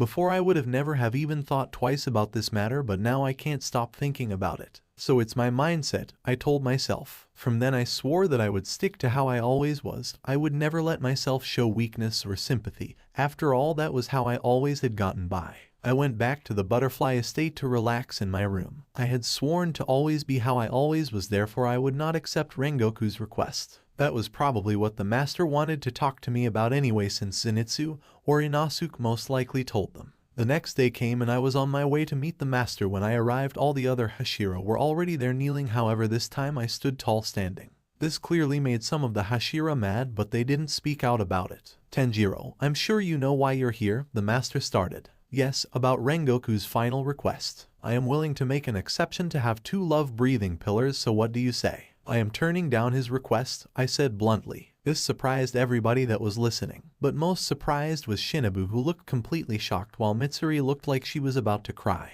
May I ask why? The master asked. I don't want to, simple enough. You bastard, Sanmi yelled while grabbing me by my collar. Want to fight again? I asked while staring at him in the eyes. He then dropped me down but wouldn't stop glaring at me. Wait, Tanjiro, why? Mitsuri asked, but as soon as she saw my eyes again her heart broke. She realized that all the time she had spent trying to show me love had all been reversed. I was now the same person that she first met, and realizing this she broke into tears. I then left without turning around once. The days went by without anyone trying to talk to me, which I figured Mitsuri would probably give up on me now, knowing that all of her work had been for nothing, and Shinobu and Kanao would stop because of how cold I had been. Just then though, there was a knock on my door. Our mission came in, said Yuzui, who still had a smile on his face. Entertainment district. You, me, and your 2 followers, plus the flower lady. When do we leave? Right now. I then got up to meet with my group. Zenitsu and Inosuke looked away from me, so I assumed they heard about what happened, and Kanao seemed to be in a dilemma about whether to speak to me or not. Listen closely, I am a god, to be more precise the god of festivals. If I tell you to bark, you bark. If I tell you to dance, you dance. Understand? Yuzui yelled out. No one said anything but just stared at him. I am the god of the mountain.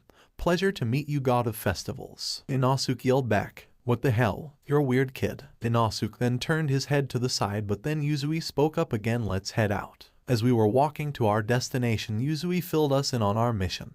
To go to the entertainment district and kill the upper moon that was staying there. While on the surface everyone seemed to be talking with a smile, I could tell everyone was wary of me. We finally reached the entertainment district at 9 p.m. so it was filled with people. Okay, I have a plan for everyone. Yuzui yelled. Dress up as girls and infiltrate the main houses here. On paper, it wasn't a bad plan.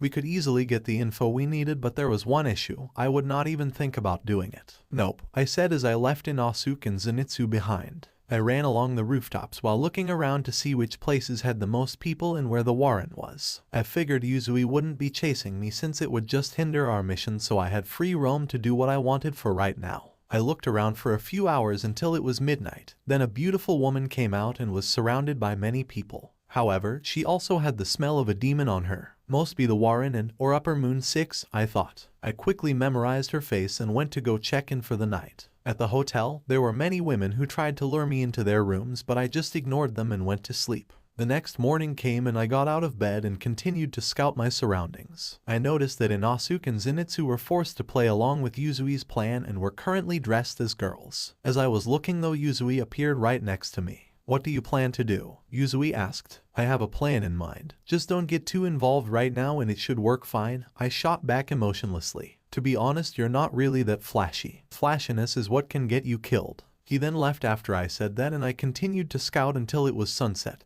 and made way for the house where the warren was staying in and hid my swords. Hello, I would like a night with the warren please, I stated. I'm sorry sir, but currently the men who stay with the Orient have gone missing. Also the fee is quite high. The woman responded. She seemed genuinely worried, so I told her I have the money to pay it off, and regardless I would still like to meet her. I then took out all of the money I had stolen from the butterfly estate and put it on the table. The woman's eyes seemed to go wide at seeing this. This could let you see her for a whole week, she cried. Then let's do that. I originally planned to only use that money for lodging and for food, but using on this would have to do. She then collected the money and ran upstairs. After a few minutes she came back down and told me to head upstairs to see her right now. I made my way up the stairs as the smell of a demon got stronger, and when I opened the door I saw her, Upper Moon 6. Although she greeted me with a smile, I could tell that she was going to kill me soon. I quickly took a seat on one of the mats on the floor. I'm Tanjiro Kamado, nice to meet you, I said in a way that made me seem like I was not afraid of anything.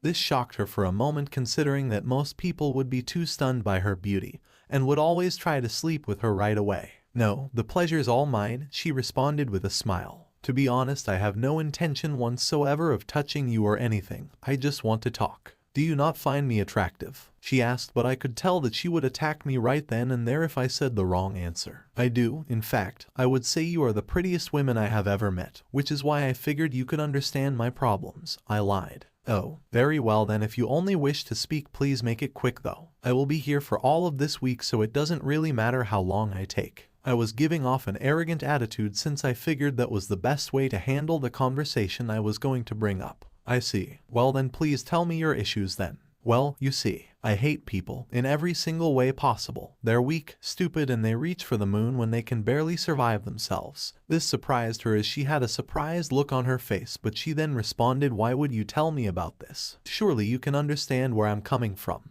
Haven't you had people that come talk to you do all of these things? Whenever I talk about it to a normal person, they get mad at me and refuse to talk, which is why I figured you would understand me best, I said with a bewitching smile on my face. Her face then got serious, almost as if she was trying to read me but got nothing from it, so she spoke up again. I do understand that. People always try to take advantage of me whenever they see me, however you seem to be different. I am willing to talk to you about this. I see, then let's get some sake in here, I said with an arrogant smile on my face. We then talked all the way into the morning about everything, although we never once talked about work, you could say. Alright, well, I'll see you later today, I said, drunk, as I made my way back to my hotel room. As I crashed into the bed, Yuzui appeared. Where have you been? Hiccup. Oh, I've been working. I managed to get out. You really? Yuzui said, but I blacked out before he could finish. When I woke up later that day, he was gone, and I made my way back to see the Orion. Days went by and we became good friends, talking about how much we hated people and whatnot, and I become someone important in her eyes. Well, hiccup.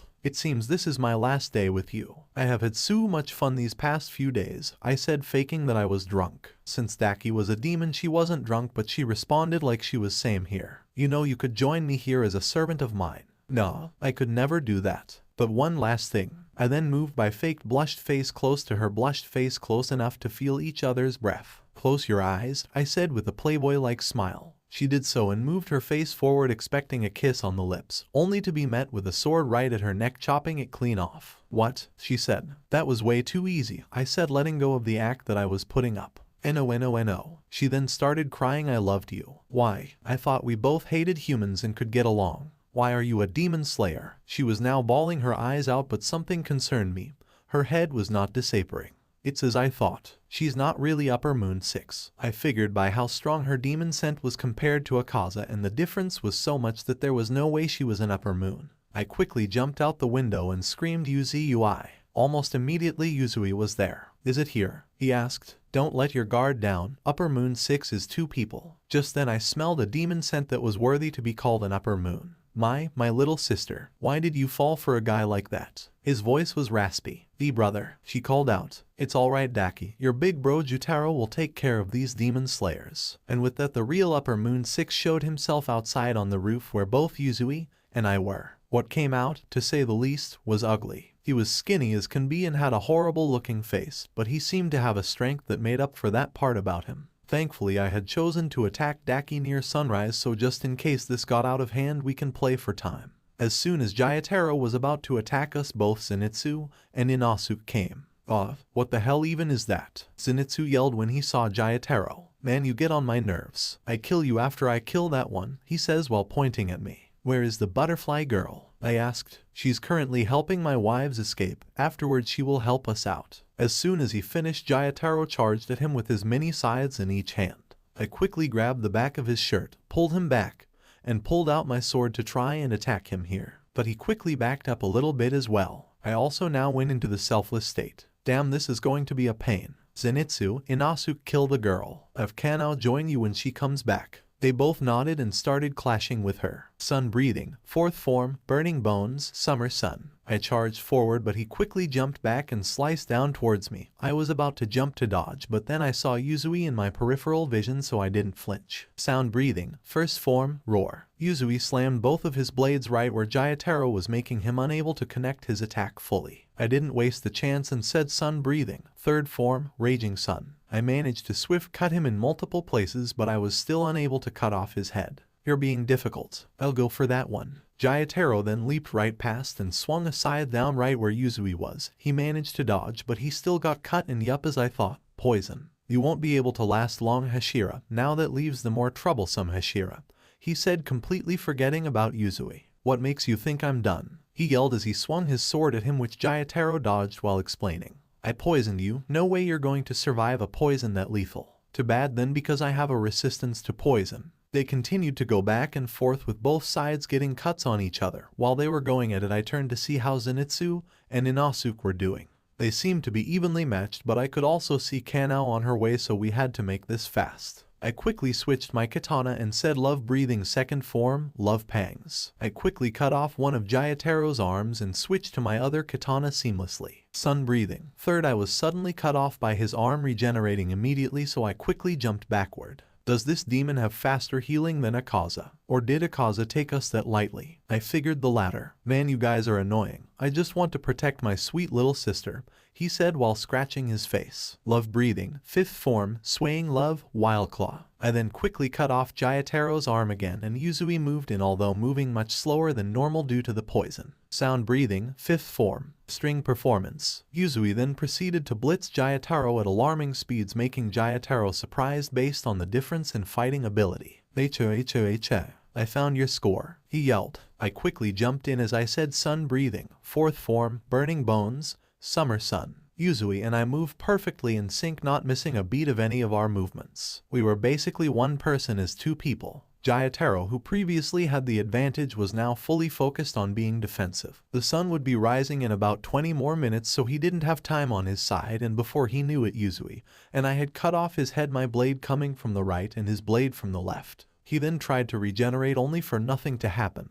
Then his eyes widened as he realized something. He was going to die today. Daki's head had been cut off at the same time thanks to Kanao joining in. It was too difficult for Daki to keep up, meaning that they were waiting on us to kill Jayataro before moving in. Brother, how can you lose? I thought you were strong, you ugly bastard. Daki yelled. Shut up. How can you be so weak to be killed by people that aren't even Hashira? You only have a pretty face and that's it. As the demons yelled at one another, I spoke up. Shut the hell up, you'll wake people. No, you shut the hell up. We're demons, we're much stronger than you. Daki yelled. Then explain why your head is under my foot. Daki's head was sent flying when it was cut off, sending it towards us. I also used this time to take a sample of blood when no one was looking. She didn't respond, she only glared at me, and with that, they both turned into ash. I quickly gave to the blood to Tamayo's cat that was hidden. Then faced Yuzui, who was currently dying, and Kanao was treating him. Kanao had learned things from Shinobu, so it looked like Yuzui would survive another day. You're insane, man. Yuzui said the fact that you can keep up with me, and the fact that you could probably have beaten that demon without me. He sounded more disappointed in himself than anything, but I wasn't going to say anything. Are my wives okay? He asked Kanao. Yes, all of them are safe. They wanted to come with me, but I told them no. Hehe, sounds like him. Then out of nowhere another Hashira showed up. I think his name was Obanai. Wow, took you guys a while, but you really took out the demon. He muttered. Yay, Tanjiro put in work and so did the others. I see. He said, glaring at me. Well, hopefully you'll be at work tomorrow, so rest up for today. Wait, what? I just fought an upper moon, don't I get a day off? Hell no. I fight to the death every day as well, but I don't get any days off. I'm taking some time off, just for a little bit though. I want to spend some time with my wives. Do as you will, he said, clearly irritated. Also, Tanjiro, Mitsuri has a message for you. Please see me when you come back.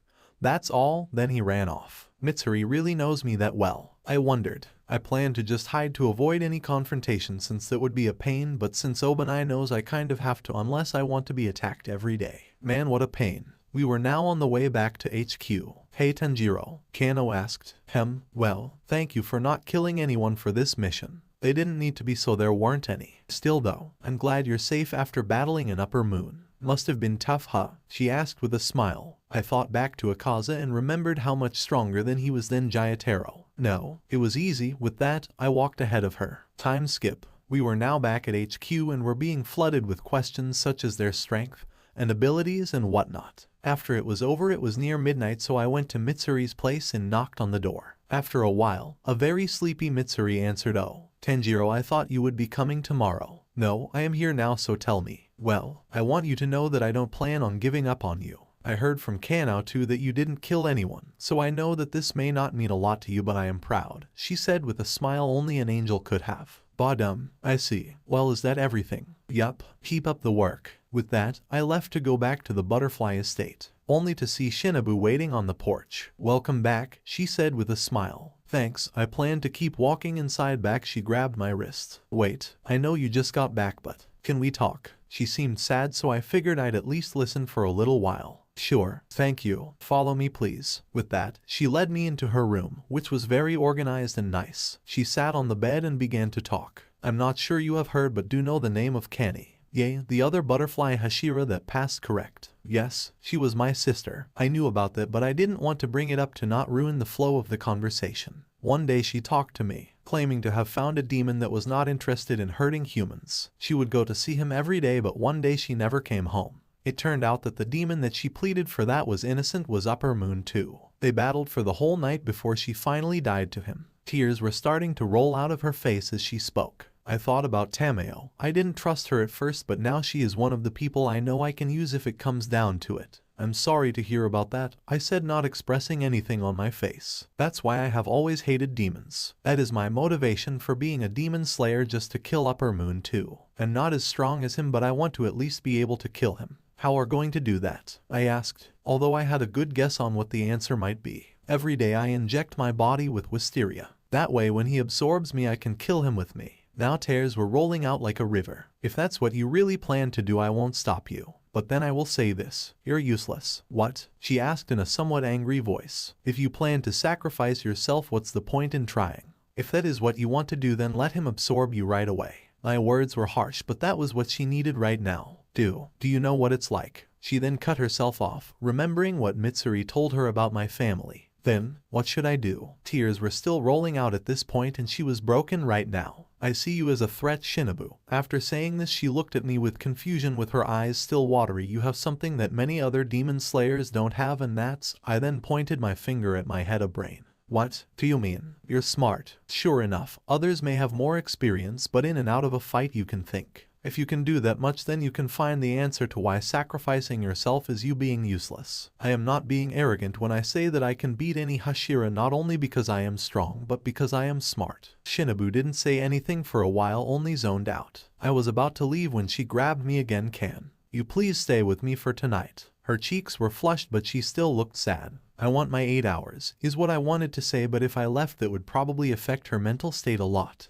Fine. With that, we both crawled into bed with her hugging me from behind. The next morning when I woke up, I heard footsteps. I woke up because being seen sleeping in the same bed as Shinobu would lead to misunderstandings. Then I noticed something. I was naked. I looked over at Shinobu, who was still asleep, but she was only in a bra and underwear. Hey, Shinobu, can you help me find Tanjiro? She opened the door without knocking. A fatal mistake. Shinobu now woke up and looked over at Mitsuri. Oh shit. I heard her mutter. Hey, Mitsuri asked in a deadly serious voice, why are you both in bed practically naked? She couldn't see that I was fully nude, so I was thankful, but how do I talk my way out of this? Can I even do that? I was about to start when Shinobu started. I asked him to stay in here with me for tonight. Since it was hot, I asked if he was comfortable sleeping next to me without many clothes on, and he said it was fine and took off his shirt as well. Mitsuri glared at me but couldn't read anything because of my constant poker face I had on. HMPH, I just wanted to tell you we have a mission in a few weeks. With that, she slammed the door. I looked over at Shinobu. Care to explain? Well, everything I said was true, but I didn't ask for your consent with anything.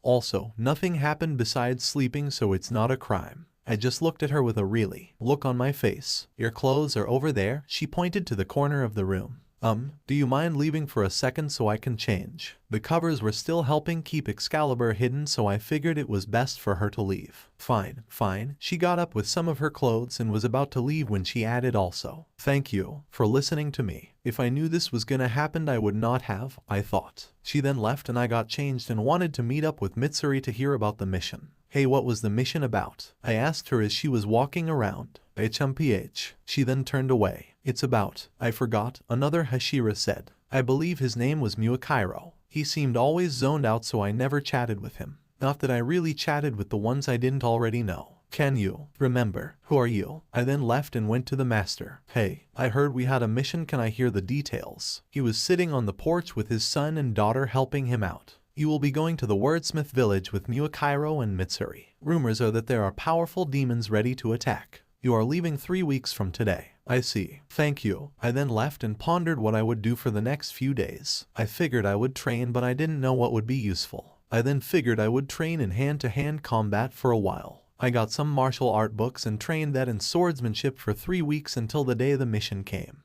It was early in the morning when we were starting to leave. I was leaving with Muakairo since Mitsuri left earlier in the morning. As walked away out, he said, I have to. Never mind, I forgot. This guy really. We walked all the way there, and when we did I was immediately jumped by some guys in weird masks. Who is he? One yelled as he threw a punch that I dodged. He is not a Hashira. Another one yelled as he tried to punch me as well. Get him. A third one yelled as he tried to hit me with a katana. Wait, hold on. Guys, Muakairo tried to stand up for me but to no avail as he wasn't being loud enough. TCH, guess I gotta take care of this. I had been practicing hand-to-hand combat for a while, so I was confident I could take them down with ease. Wait, a voice yelled. I looked over, and who else would it be besides Mitsuri? He knows the way here though, Lady Mitsuri. One of them yelled. He is stronger than me. He is Hashira level, but he declined the title. She then turned to Muakairo. You were supposed to put on the blindfold just in case. Oh, I forgot. Skull. Well, I apologize then, Mr. Tanjiro. No need for honorifics. Oh, okay. Well, thank you all for being here to help us out. The demon's activity has been getting higher, so we wanted to be safe. Ah, no worries, Mitsuri said with a smile. I followed one of the masked people who showed me to my room, which just so happened to be the same as Mitsuri's. Why am I in the same room as her? Oh, that's because she asked. He got cut off by Mitsuri throwing him out the door. Oh, it was just coincidence, nothing else. Don't give me that. He was just about to say you asked for it. By the way, have you heard? The hot springs here are amazing. Oh, cool. Want to go check them out later. I want to go to sleep for right now. It was currently night out and I had been walking all day, so I was fairly tired. HMPH, alright, fine. Don't think I've forgiven you about the Shinobu thing, by the way. I told you nothing happened. Why do you care anyway? Well, I mean, it could distract you from your work. Well, good night. Wait. Fine, I forgive you as long as I can sleep in your bed as well. Shinobu did what she did without my permission, so it doesn't matter. Just sleep in your own bed. Fine then. We both lay down and went to sleep. Why me? Was the first thing I mumbled when I woke up. Mitsuri was currently sleeping next to me in nothing but underwear and a bra. At least for me, I was still in underwear this time. This has to be some sort of crime, right? As I thought about it, Mitsuri woke up. Oi, explain. Well, you said that Shinobu did this to you without permission, so I did the same. I'm getting a new room. I then got up and started changing. Wait. I won't do it again, so, please. I didn't do anything else too. I swear. Mitsuri looked like she was about to start crying, so I said, one more chance. I finished getting changed and headed out. I asked the locals here about what to do and what not, and they brought up 2 things. 1 is the hot springs and 2 is the training machine. I headed more to the machine in question and noticed right away that this was meant to copy Yorichi. Someone also told me that it had 6 arms to make up for the speed that it couldn't make with what it had. I went up to it with my sun-breathing katana in hand. I started it up and it was nothing like the real thing. I had trained with Yorichi for a while, and this doll was nothing more than a cheap copy. I kept up with all of the attacks and blocked each one. This went on for 10 minutes before the training was over. When it stopped, I turned around to see everyone with a shocked expression. Except for Muichiro, of course, who seemed content at looking at a bee on a flower. Phew, how did you keep up with that? One of the people yelled. He seemed to be the leader since everyone made way for him. I just parried the hits. That's not the point. This was supposed to replicate Yorichi's speed. That was nowhere near his attack speed, but I'll play along. No, don't owe me. This is amazing. You should be way happier. I didn't feel anything though. Sure enough, it would be good training regardless of how easy it was, but still. Well, since you are the person who beat it, I have a gift for you. He brought out a katana, but this one looked identical to the one Yorichi had. This was his blade. We believe that whoever beat this puppet was supposed to receive this sword. Please accept. I already have 2 swords, so I'm okay. What was I supposed to do with 3 swords? Put one in my mouth or something? But this was the same sword that Yorichi used. At the very least, please take it as a family keepsake. Okay then. Nice job, Tanjiro. Mitsuri yelled as she hugged me from behind. I could barely keep up with it the way you did. Thanks. Well, let's go hit the hot springs then. I did need to take a bath, so I figured I would go with her. We headed there after everyone left. Hey, Tanjiro, go in the co-ed one with me. Her face was blushed. This was not a good idea. I think it's better for me to go into the boys' one since you know I'm a boy. Don't be like that. Come here. She then grabbed me by my collar and dragged me in there. She at least let me keep a towel on my lower half so Holy Sword Excalibur didn't get unsealed. Mitsuri also kept a towel on that covered her whole body. As we walked in, we realized that we were the only ones in here. I looked over at Mitsuri, who looked like she expected this. Good thing I bought this place out for today, Mitsuri thought. We both sat down in the tub with an awkward silence between us. Water's nice, huh, Tanjiro? How's your trading coming along? Good, good. Why did I bring him here? Mitsuri thought, clearly distressed. I, on the other hand, was just relaxing in the warm water. After another 30 or so minutes, I shot my head up. I smelled demons around and they were strong too. I stood up only for my towel to fall off. Mitsuri, who looked over and me shooting up, was in shock and embarrassment. It's a T-Rex, she thought. She quickly snapped herself out of it though. Tanjiro, are they here? Yay, they're strong too. We both quickly got dressed and headed out. We both dashed outside and saw that Muakairo was already fighting a demon. The demon was coming out of a vase. He had many eyes and had Upper Moon 5 written on his eye. When even Muakairo was about to land an attack, he switched to another vase. Keha, I haven't gotten to fight a Hashira in so long. 1,000 needlefish kill. Tons of fish came out of a pot nearby and flew at Muakairo. I'll help. Mitsuri jumped in and deflected all the attacks. Muakairo seemed to be alive, you could say. He no longer seemed super aloof. He appeared focused. Mitsuri, there's still another demon here that's stronger. Leave this one to Muakairo. What? No way, that scaredy cat is stronger than me. The demon yelled. Muakairo, can you handle it? Mitsuri asked, ignoring the demon. Yes. Alright then, let's go, Tanjiro. We then took off, leaving Muakairo to fight off Upper Moon 5 alone. As we ran toward to where the smell of the demon was the strongest, I noticed that people were dying all over the place, or very badly injured. Soon enough we reached the demon doing all the damage. He had a pole in his hand and seemed to have electricity running around him. Are you the Hashira they assigned? Very well then, let us play a little. A coward? He doesn't seem like one. His body then began to morph, pulling out another demon that had wings. Why must I always fight demons that have multiple bodies? I wondered. Now we can do a 2-on-2. Try not to let me down. Mitsuri, your job is to find the real demon. He is most likely hiding since Upper Moon 5 said he was a coward. What about you though? They will die as soon as the main body dies. I can hold them off. Alright then, be safe. She then took off and I went into the selfless state. Now it's a 2v1. This isn't very fair, but since you decided to split up, I suppose it's fine. Don't worry, I'm sure I won't disappoint. I then charged in with my normal katana and started slashing at the demon with electricity. He dodged and jumped into the air and summoned electricity to fall on me. Ouch. I quickly switched katanas and jumped into the air. Love breathing. Third form, cat love shower. I slashed at both demons at the same time, injuring both of them. I landed and charged at the winged demon, who proceeded to fly higher and started to launch a sound attack. I quickly used my whip katana and sliced off the head and landed again. My ears though had a very loud ring in them currently. I quickly moved again as I knew the other demon was still on the move, and as I predicted, he launched lightning right where I was standing a second ago. The demon whose head I chopped off quickly morphed and another demon appeared, making it a 3v1.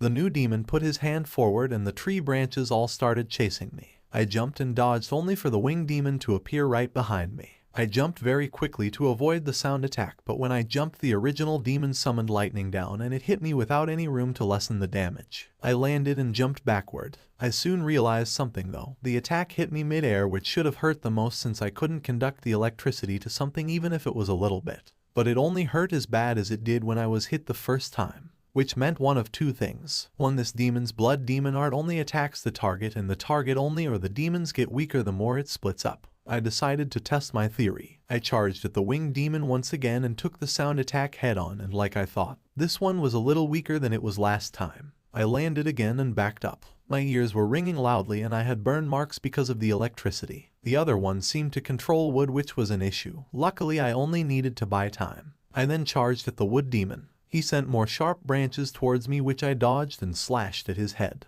He dodged by ducking his head. Right when I was about to pull out the other katana, I heard the sound of wings flapping right behind me. I drew my sword and said sun breathing, third from raging sun, while turning around. I then chopped off the flying demon's head again and another demon came out of his body. I jumped back, but as I did, lightning was stuck at me. Then all of a sudden a spear was thrown at me. I barely dodged as I moved my head to the side, but it still cut my cheek. Then a whole tree trunk was charging right at me like it was being rapidly growing. I dodged it by jumping to the side. Normally I would just jump on it and charge right at the demon, but the more I cut them the more they multiplied. I had no idea how many they had, so it was in my best interest just to let Mitsuri find the main body. Time continued to pass with me fully being on the defensive. This was clearly upsetting the demons, but I only needed Mitsuri to do her job, so I didn't really care. Nearly an hour later and one of the demon's eyes went wide. She found the main body. "I'll go help Master, you guys stay here and deal with that one." "You think I'll let you?" I said. Since she found the body I can now let loose a little. Lately, I have been noticing something. Whenever I fight I can almost see the insides of demons. I can see their heart beating and their bones moving.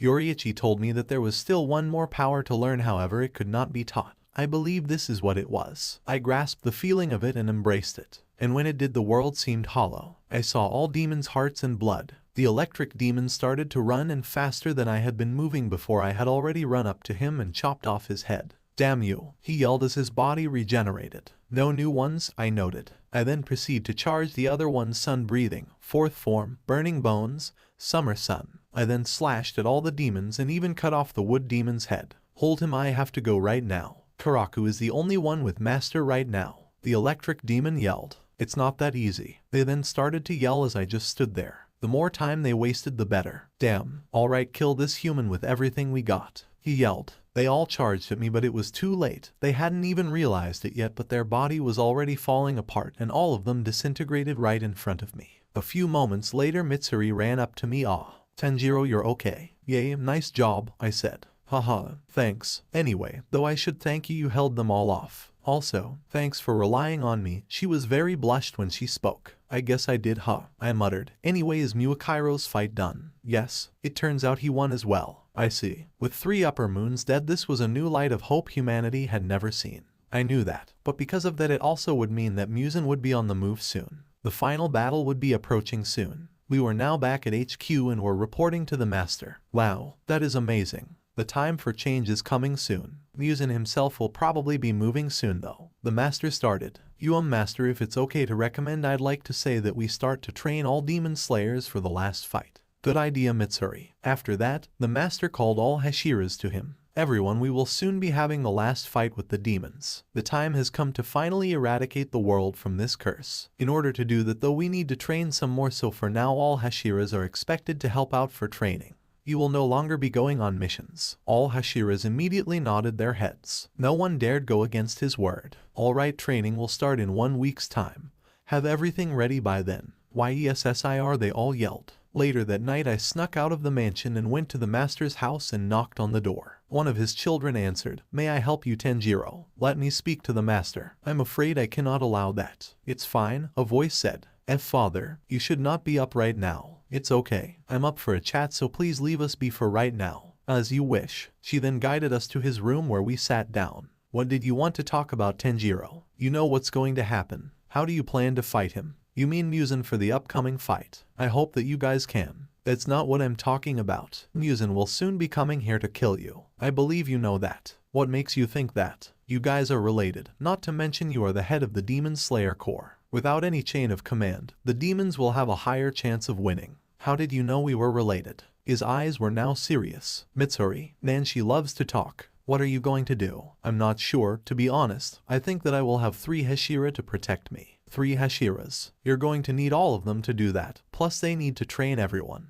"Yes, I know that. I have a suggestion, however, you may not like it." "I'll hear it." "Put Wisteria into TNT and blow him up with yourself. It may not kill him, but it'll at least damage him enough to the point where we'll have an easier time." I told him to kill himself without a second thought. I figured there was no way he would accept, but okay, I was going to die soon anyway, he replied while smiling. "Humans never fail to surprise me." "Okay, I have someone who can make it, but I'll also need your approval of something. There is a demon who is against Muzan. Her name is Tamayo and she has an assistant named Yushiro. I need you to permit them into HQ." "Okay, that easy. Why did you accept so fast?" "I know I can trust you. But you have heard of what happened to Shinobu's sister, yes?" "Yeah, she won't be happy, but she'll have to live with it." "Okay, I'll let everyone know." I nodded and left. The longer I was there, the worse. When I stepped outside, I noticed that someone was hiding behind a tree, not very well though. "Come out." "Hey, you saw me." She seemed flustered, but I didn't let it bother me. "Do you need something?"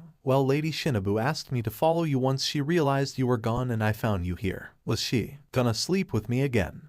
Okay, well I'm heading back now so let's go. What did you talk about? Something that won't make Shinobu happy. The next morning I was greeted by a slap when I ran into Shinobu who had tears in her eyes. Why? I told you about what happened, didn't I? You did, but if we want to win we'll need her help. She'll kill you when you're not paying attention. You should know how cunning demons are, don't you? I do, but she has yet to betray me so I can trust her. You need to build that trust, as will all the demon slayers. That is why I'll be protecting her for a while.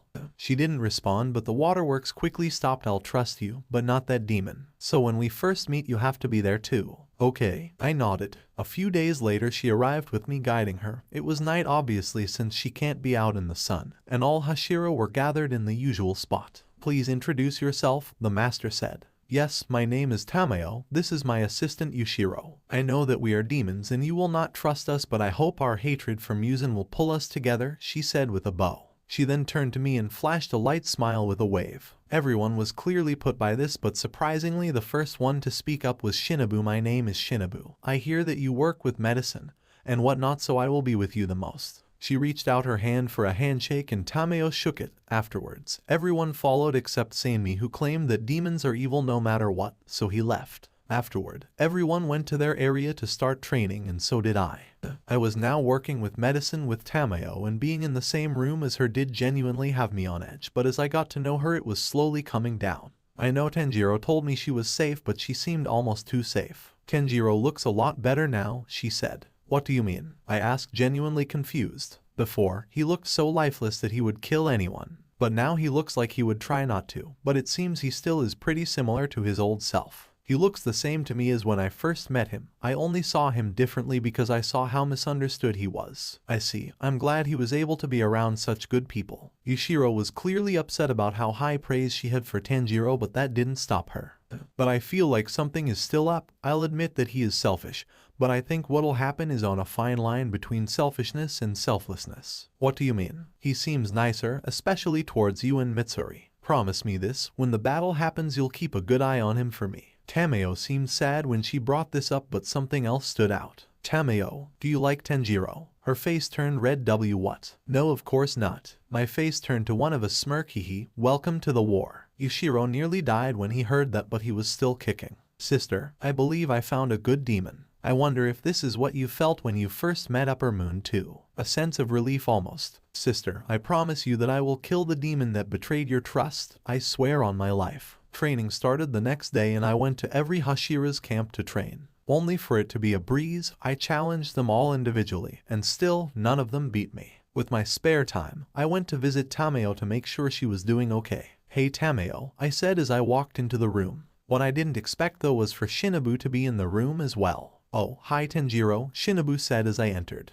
Surprised to see you two together. Yeah, I guess so, Shinobu said, looking away embarrassed. Anyway, there are some things I need you to make for me. 1. I need Wisteria TNT. 2. I need 2 exact copies of your sword Shinobu with the poison and everything. Finally, I need you guys to make a poison that is effective against Muzan. A poison that can hurt Muzan. Shinobu seemed worried, but Tameo did not. Don't worry. With the blood you have been sending me, I have already started developing it. I was hoping to bring this up soon with Shinobu anyway. I see. What about the other things? I can get you both of those, Shinobu said. I see. Thanks. I then left and went into the woods to start my own training. I first got into stance and started sun breathing, 13 form, and executed it perfectly. At this point, I was now able to do it around 3 times in a row at most. I then looked towards the tree to see AI once again poorly hiding behind a tree. What do you need, AI? Oh, I'm Tanjiro. I was wondering if I could train under you. She then bowed her head. I looked her in the eyes. Do you think you can defeat Muzan? Well, maybe, but I was thinking the upper moons. The upper moons don't concern you during this battle. Can you fight Muzan? Her eyes then seemed to resolve themselves. Yes, I see. Bring Kanao here too. I'll help her as well. She then ran back and grabbed Kanao and came back. Both of you first show me what you can do. I got into a fighting stance with both my katanas sheathed. Are we doing hand to hand? No, you bring out your swords. Let me see your strength. They both drew their swords. Now come at me. They both charged and tried all of the attacks they could, but I managed to dodge them all. Too slow, I said as I socked AI in the gut. Kanao then appeared behind me with her sword and slashed right at my neck. coming at me with the intention to kill. I like that. I grabbed her katana with my bare hand and then punched her in the gut as well, and you're too noticeable. After that, they had a quick water break and we all met up again.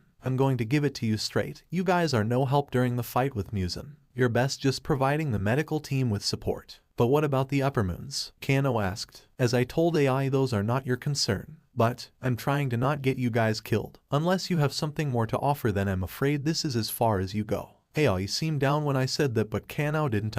Tanjiro, I actually have an ability that lets me see time slower. Does it hurt you when you activate it? It does, and it also worsens my eyesight afterward. I only used it once before, but I managed to get my full vision back after that time thanks to Shinobu. I see, I will train you then. AI, go back to the other Hashiras. AI seemed like she was about to cry, but she still got up and started walking away. But I will say, if there was more time then I would train you as well. You both came at me with the intention to kill. For that, you have my respect. This seemed to back AI a little happier, but she still seemed a little down. She soon left, leaving me and Kano alone. First, let's rack up your battle experience a little bit. I'm not going to hold back at all, but I won't kill you. She readied herself with her sword, and I pulled out my love-breathing sword, and then the battle started. She swung at me right away, but I countered fully, knocking the sword out of her hand while also numbing her wrist. Too direct, be more creative. Yes, she charged at me again, this time doing an attempt to try and throw me off. I caught her wrist and threw her down too weak. You're not going to overpower any demon in this fight. Only a Hashira even has a chance at that. Focus on technique. Yes, the rest of the day continued just like that, with me pounding new information into her head about how to fight. That's enough for today, go rest. I can still go on, she said as she tried to pick herself up, but then she fell down again. No, you can't even stand. But, enough. I then picked her up princess style. She blushed heavily while I had the same stoic expression on my face. When I made it back, Kano was asleep while Shinobu looked insanely jealous. I brought her back to her room and laid her down on her bed. Tanjiro, I love you. I then left. She was sleep talking right now anyway, so it didn't matter, but still. I don't need love. The only thing I need is myself, and that's all I will ever need. A flash of everyone passed in my mind. Mitsuri, Shinobu, Kano, AI, Tamayo, the Master, Rengoku, Tenjin. Only myself, I thought as I was leaving. I was back in the forest still doing my training when Mitsuri and Shinobu came out. Tanjiro, I have the stuff you need. Shinobu yelled. I have some food as well. Mitsuri yelled. Still a glutton. Thanks, Shinobu, I said. Hey, where's my thanks? You already ate all the food you brought. She looked down at the plate and gasped. He won't love you if you're such a glutton, Shinobu said quietly to Mitsuri. And I'm sure he won't love someone whose chest is as flat as her personality, Mitsuri snapped back. They then got into an argument. This isn't too bad, I thought as a very small smile appeared on my face. When I woke up the next morning, I was surrounded completely. I had Shinobu and Kano next to me with Tamayo, AI, and Mitsuri all laying on top of me. I laid there for a minute before Tamayo finally woke up. Oh, good morning, Tanjiro. Move. How mean. Can't you even say please? No, move. You're no fun. With that, she got up and was about to leave. That's one of my problems down, I thought. With Tamayo gone though, I had just enough room to squeeze out and left. It was early in the morning, but I needed to get to the master right away, so I figured he wouldn't mind. I went up to his house and knocked on the door. Once again, one of his kids answered it. Can I speak to the master? You may, he said with a bow. I met up with him in his room just like we were before. Here is the TNT. Place it under this room's floor. Also, do not leave this room at all. I understand, he said with a grin. I was about to get up when I remembered I had something I wanted to ask him. How can you throw away your life so fast? Didn't I already tell you? You told me an answer that I would accept about you not being able to live long. What's your real reason? Tanjiro, what do you think your purpose is in this life? To live, I said without hesitation. I see. Good for you that you figured yours out. However, for people like me, we live all our lives without knowing. When we finally feel that we have a place, we feel like we must do it, for that is our purpose. So your purpose is to die to injure Muzan. No, my purpose is to die helping the ones who helped me all these years. They're the same, aren't they? Same action, different meaning. Tanjiro, you say your purpose is surviving, which is fine. But please, even just a little, when this final battle comes, watch over the rest of my children. And I don't mean just biologically. All of the core, I want you to be head after I pass. No thanks, have your kids do it. I figured you say that. Then please protect everyone to the best of your ability. I can't promise that. You know how dangerous this last battle is. I see. Well, thank you for giving me purpose, he said with a smile. After that, I left. 3 weeks flew by, and while I was sleeping, the night of the battle finally came. I was sitting alone in the room as I had been for the past 3 weeks when all of a sudden a figure appeared in the shadows. "This is what the last figurehead will look like," he said. He stepped forward and it revealed Muzan. "Of course, you have seen my face, haven't you? You know what is going to happen to your precious family, right? I'll slaughter them all, and who knows if you might beg me and become upper moons." Of course, they wouldn't. "Don't underestimate my children," I said sternly. "Humans on the verge of death are when they make irrational decisions. If you threaten to have one kill theirself or kill 100 people, they'll choose the 100 people. Not all humans are like that. My children are far stronger than you think. It doesn't matter how strong they are. If they're humans, they're still weak." A little bit of silence passed before I spoke up again. "Do you know the story of the tortoise and the hare?" "Who doesn't?" he said mockingly. "The turtle won the race despite being much slower. But unlike that hare, I am not so dumb to get cocky and lose." "Yes, but we, unlike the tortoise, are much more cunning. For example, what if the turtle set traps in the hare's path ahead of time?" His eyes went wide and I flashed a small grin as I pressed a button under the table, blowing us both up. As my decapitated head was falling, my last thing my eyes saw was a young man charging at Muzan with the same stoic face as ever. Tanjiro. As soon as Muzan was here, I was able to smell him immediately. I quickly jumped up, surprising everyone in the bed, and grabbed my things and dashed right to the building. I waited outside and then the whole place exploded. The master's kids were moved to another building after the day I gave him the TNT, so there was no issue about that. As soon as it exploded, I dashed in and saw the master floating head. I didn't have the time to worry about it though, cause as Muzan was getting up, I jabbed him with one of Shinobu's swords that carried the Muzan killing poison. "Damn you, Tanjiro Kamado," he yelled as he went to attack me, only to cough up blood. Then a room opened behind him and he fell in. Then all the other Hashira appeared. "Tanjiro, what happened?" Shinobu yelled. "Muzan's here. Listen up, get your slayers, cause we're going in. Inosuke and Zenitsu, you're coming in with me right away." "No way," Zenitsu yelled, but then he seemed to remember something and in a sudden turn of events he said, "Never mind, I'll go." "Alright, everyone move," I said as the three of us jumped in. The room seemed to be a classic Japanese room, and when I opened the door I saw what looked to be an infinite space with wired floating rooms and upside down stairs. I then looked far enough and saw what looked to be a blood cocoon. "Inosuke, stay here and wait for Hashira. Zenitsu, you and I are going in." "Alright," he said. His eyes were serious for once. We walked, but the further we walked, the further the cocoon seemed to be away. As we kept on walking, two people appeared right behind us. They were Mitsuri and Shinobu. "Where are the others?" "They're catching up. I have the others watching our slayers for right now." "And why did you run up alone?" "Well, we figured you might be in danger and—" "Mitsuri, listen, I am going to be in danger no matter what. Most likely the kids will be giving updates on everything, but here's the thing. If I am not in danger, we will lose." I know. Good, then let's move." We kept on walking when Zenitsu suddenly stopped and ran to our left. I couldn't smell any specific demon since this place reeked of them. We went on ahead and now the cocoon seemed closer than ever when I got a message sent to my brain. "Yashiro has meet Upper Moon 5. He is going to try and get Muzan and all Hashiras out." Just then 3 impossibly strong demons appeared in front of us. One had 6 eyes with Upper Moon 1 written on them. Another had a hat on with Upper Moon 2 written on his eyes, and the other was none other than Akaza. Shinobu and Mitsuri instantly froze up. Just then though, a door behind us opened to the outside. "Once everyone is outside, we will be sending Muzan, who is in a cocoon, outside as well." The voice in our heads yelled. Shinobu and Mitsuri, though, instead of running, looked more ready and less scared. "Oh my, you look familiar," Upper Moon 2 said to Shinobu. She gritted her teeth and stared at him. "Long time no see, Tanjiro. Hopefully missing red hair isn't weighing too bad on you," Akaza said. Upper Moon 1 said nothing. Just then though, back off, everyone approaching cocoon back up. "Dambuses, did you really think Master would let you go along with what you wanted?" Akaza said. "Shut it. We'll kill you," Mitsuri said. "No, you won't," I said as I kicked them both through the door leading to the outside. "Tanjiro, wait." They both yelled as the door closed on them. I turned my attention back on the 3 in front of me. "Oh my, going for a 3v1. Quiet, a bit cocky now, are we?" Upper Moon 2 said. "HOHA. Tanjiro, I knew you'd be a good demon. It's not too late." What surprised me though was that Upper Moon 1 said something.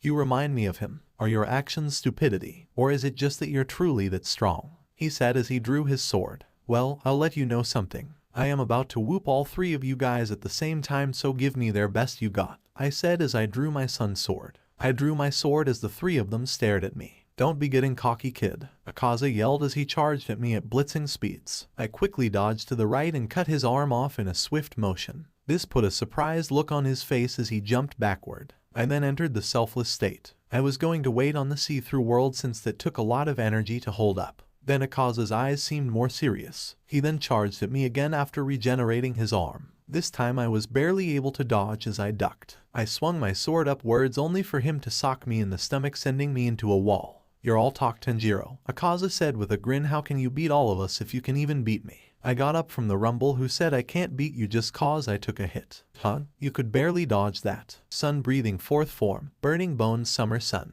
I then blitzed at Akaza, this time with him not being able to dodge entirely. However, instead of hitting his body, I clashed with a sword. "You are too dangerous to be left alive," Upper Moon One said. I then jumped backward only for a dragon made out of ice to appear right next to me. I tried to jump to the right, but then the dragon bit me, instantly freezing my arm. I then shattered it using my sword. "Now your arm has frostbite, still think you can win?" Upper Moon 2 asked. I looked at my arm, which was partially black, and then made a decision. I dashed right out of there. "Hey, where do you think you're going?" Akaza yelled as he dashed right after me. I looked behind to see both Upper Moon 1 and Akaza chasing me while an ice dragon followed. I kept on making sharp turns between hallways, but they followed perfectly. I turned through one of the hallways and stood there with my sword ready to strike. I was in the selfless state, which meant that at least to Akaza I was nearly invisible. As soon as I saw the tips of his head, I dashed with my sun's sword going right for his neck. This clearly caught him off guard, but then my sword once again was blocked by a sword. I quickly went back to running, leaving the stunned Akaza behind as Upper Moon 1 continued the chase. "Come on, Akaza, the master will be mad if you don't do well," Upper Moon 2 said as he came behind Akaza. "What the hell was that?" Akaza thought. As he saw the sword start to reach his neck, it seemed almost like he was about to remember something. Something so precious to him, but something long forgotten. "I need to know." Akaza then charged right back after us. "Hava, I don't like running," Upper Moon 2 said as he walked behind us with another ice dragon being summoned. I was still running, and everyone in a while would start to trade clashes with Upper Moon 1 only to leave right away. "I need more time," I thought. "I thought you were like him. But I was wrong. You're not only an idiot but a coward," Upper Moon 1 remarked as he chased. Then out of nowhere Akaza appeared behind me with a fully charged fist coming right at my face. I watched almost as if in slow motion as I entered the see-through world. I then folded my back backward and then jumped away. "You see the same world as I," Upper Moon 1 said. "Of course, you don't expect me to win without it. Let's see how much you can see." Moon breathing, fifth form, Moon Spirit Calamitous Eddy. It took my 100% attention to be able to fully block all the attacks. My right arm, which had been bit, was now bleeding. As I was countering his attacks, Akaza made his move to attack me again, this time having what seemed to be a circle under him as he took a stance. I knew it would be bad to stay here any longer, so I tried to back up, but as I tried I was cut across the chest, but I was able to dodge Akaza's attack. Ba-dumph, ba-dumph. Slowly I was getting where I need to be, but I still needed more. I then took out my other sword, now dual wielding my swords as I had a love sword and a sun. Love breathing second form, love pangs. Sun breathing fourth form, burning bones summer sun. I did 2 different styles at the same time, cutting both Akaza and Upper Moon 1, which hadn't seen this development. I quickly charged at Akaza, who was regenerating, but I was stopped by an ice dragon that came crashing down. "Are you two even serious? How is a 1v2 this one-sided?" he asked in a bored tone. "It's a 1v2 now." Ba-dumph, ba-dumph. A small smile cracked over my face as I looked at Akaza, who now had one of Shinobu's swords stuck in him. Cough. He then coughed up blood as his veins started turning purple. Then his eyes filled with sadness as he started shedding tears. "I don't have time for some sentimental ass backstory," I thought as I charged at Upper Moon 2, who looked at Akaza. He jumped backward and summoned 2 dragons to come at me, which I was now dodging effortlessly, and I then changed at him only to start to be hit by a big blizzard, giving most of my body frostbite. "Ew, what kind of face is that?" he asked with a somewhat scared expression. My body had black spots all over it from frostbite and a giant cut across my chest from a slash, and yet... Ba-dumph. I had never felt more alive. A huge smile came across my face, which must have looked completely insane to the both of them. "This is adrenaline. Now I can really start the fight." I then charged at Upper Moon 1 and started trading clashes with him, with me overpowering him thanks to me having 2 swords. But then, it seems I underestimated you, Tanjiro. His sword then changed, and now we were going at an equal pace with each other, both of us not missing a beat. I had started to even get cuts on my body, but at the same time I was also starting to cut him as well. But that wouldn't be enough. I made another quick decision, and while we were trading blows I took 2 sword slashes when I then threw my second sun sword at Upper Moon too. He dodged, but as he lifted his head I then threw the poison sword that hit him right in the neck. He then coughed up blood and fell to the ground. The ice dragon which had been behind him then disappeared along with his body. I backed up a little and then readied my 2 swords, and Upper Moon 1 did the same when I heard a voice. "Whoever else in the Infinity Castle, leave right away. It is starting to collapse." The voice rang in my head, but it seemed Upper Moon 1 also sensed it. "We don't have much time left. I will deal with you now." His mouth then turned monstrous as he also seemed to be stronger. He charged at me right away with a slash and it sent me flying backward. My smile still remained though. The only way I could win was through pure adrenaline, to let my blood flow freely. I charged at him once again as we started exchanging blows. The walls around us started to fall apart, but neither of us cared. We both just kept on trying to slash the other. "Rahhh." He let out a roar. "Keep it coming." I yelled back as I continued to keep blocking and then slashing. Then the platform we were on then fell. Both of our footings collapsed, but we still kept going at 100%. We were now fighting mid-air over a city in the real world. It was most likely where Muzan and everyone else were. We were falling with the wind pushing against us with no footing, but still kept on slashing at each other. We were at a stalemate when one of my swords broke. It was my love breathing one. I had another, but I didn't have the time to get it. He used this chance to slash right at me, only for me to jab him right in the throat. I then said, "Sun breathing, 3rd form, raging sun," chopping his head clean off. I quickly grabbed his head and then chopped it up into millions of tiny pieces. Then the rest of the body disappeared. I was left falling thousands of feet in the air. Even if I were to survive, I would most defiantly have tons of broken bones. All I could do was leave the rest up to everyone else. As I'm falling over the air, I accept what's coming to happen. My heart starts to calm itself. I feel the wind pushing against me as memories of my life flash back. My life with my so-called family, Mitsuri, Shinobu, Kanao, Ai, Tameo. They all come into my mind. I close my eyes and continue to let myself fall. I think about life. My life was pretty shitty, doing everything I could from a young age just to feed a family who didn't care about my work, to killing demons who could kill me in a flash if I'm not careful. Have I made a difference? I wonder. Most people have goals, ambitions they want to fulfill. I always tell people my goal is to live. However, there was something more to that. Yes, I want to live, but I can give up on that once I make a big enough difference to the point where I don't have to. I think about Mitsuri again, the one who I could truly call family. Had I been meaningful to her? What about the others? As I think these things, I feel that I'm getting closer to the ground. However, a way of thinking that had never appeared before showed in my brain. Would Mitsuri want her only family to die? The voice asked. She doesn't see me as her only family. Everyone is family to her, I thought back. Not you. I'm sure you figured it out a long time ago. Shit, I know. But I'm afraid that someone as terrible as me deserves a dog's death rather than a happy end. That would make her and the other girls all have a miserable end as well. If you can't live for yourself, then live for them. As he kept on talking, the more I started to understand just what the words family and love meant. It wasn't something that just was used when saying, "Oh, because we're family," or "Thank you so much, Tanjiro, love you." It was something more unexplainable, you could say. Someone you would give everything up for just to see them smile again. I open my eyes and resolve myself. I look below. The ground is coming fast. I pull out my love katana and wrap the blade around a wooden house to try and reduce the damage of my fall. I get pulled closer into the house while destroying most of the outside of it. I land on my stomach and broke a few ribs. I got up slowly and started my breathing technique to try and heal the damage a bit. Once I was good enough, I headed towards where most of the destruction was.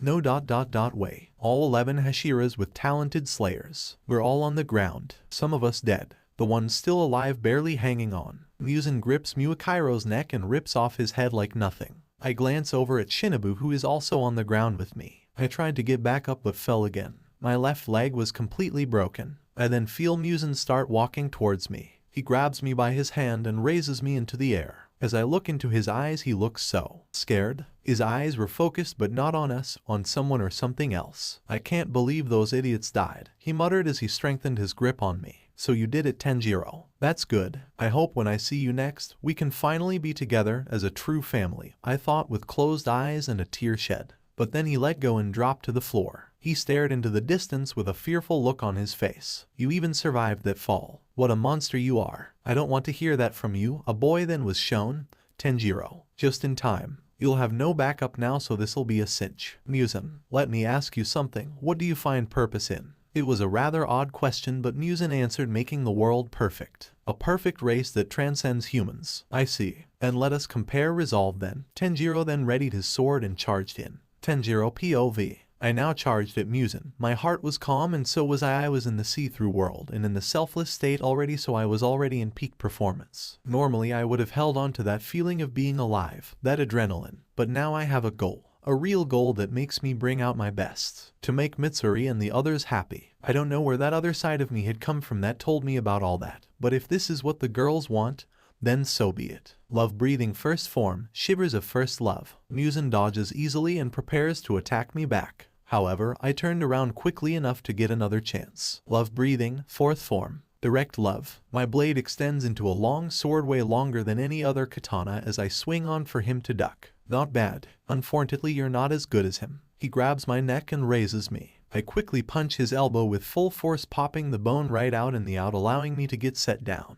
His arm regenerates immediately, and the blades connected to him started charging at me. I was able to dodge with ease, but to him, it must have looked impossible, because he soon realized that while I was dodging, I was staring him down the whole time. Worthless human. He yells as it gets faster, but as I continue to dodge, I start getting closer to him and he takes a step back. His eyes seem to portray not me but Yorichi. His mind is fogged, he can't think straight. I quickly pick something up while dodging without him even noticing. Soon I'm close enough that I say, love breathing fourth form, direct love. My blade extends, but he cracks a smile and destroys it. That was your last blade. You're finished. What he didn't expect though was to be stabbed right through the heart by Shinobu's sword, dosed with the blood that she put on it, making it even more deadly. He jumps back and rips out the blade from his chest. This won't be enough to do me, and you know. Of course, it won't. I wasn't so stupid to believe that would kill Muzan. What I did know though was that sunrise was nearly here. About 2 more minutes, I'd say. Tanjiro, a weak Kano says here. She then throws her sword with all her might right at me. I picked it up and got into stance. Originally I planned to use my hands to fight at this point, but this was way better. Sun breathing, 13th form. He got completely sliced up and the fear returned to his eyes after seeing the sun technique again. Master Rengoku, your request that I couldn't accomplish. I hope this makes up for it. I thought as I said. Sun breathing, second form. Clear blue sky. This chopped his head off, but of course he was still alive. You can't kill me, he says with a weak smile. I could, but I'm spent right now. Thankfully though I don't have to. And as I said that, the sun started to rise. He tried to recollect his body, but it was already too late. He looked at the sun with fear. His eyes screamed, I don't want to die. Hey Tanjiro, come here for a second, I got some info you might want. His desperation was obvious. No thanks. Even if it is good info, I'd rather not. Wait please Tanjiro. Then I watched as the sun scorched his whole body. Afterwards I fell to the ground. I wake up and take a look around. Once again I'm surrounded by girls, with the exception of Tameo. However, I soon see her asleep in a chair at a desk with medicine on it. I get up, which alarms everyone. Tanjiro. They all yelled as they all jumped on me. Hey, how long was I out? 1 month, Tameo responded with her eyes watering a bit. I see, I said with a small but noticeable smile. Mitsuri's eyes went wide and then her eyes filled up with tears. I saw it. Tanjiro, your true smile. She then jumped ahead of everyone else and kissed me on the lips. I love you Tanjiro. I love you as well. She wrapped me in a hug. For a moment I thought this was peaceful, but it soon turned into chaos when all the other girls started fighting. From there I was given the rest of the fortune that the Demon Slayer Corps owned, since it was now disbanded.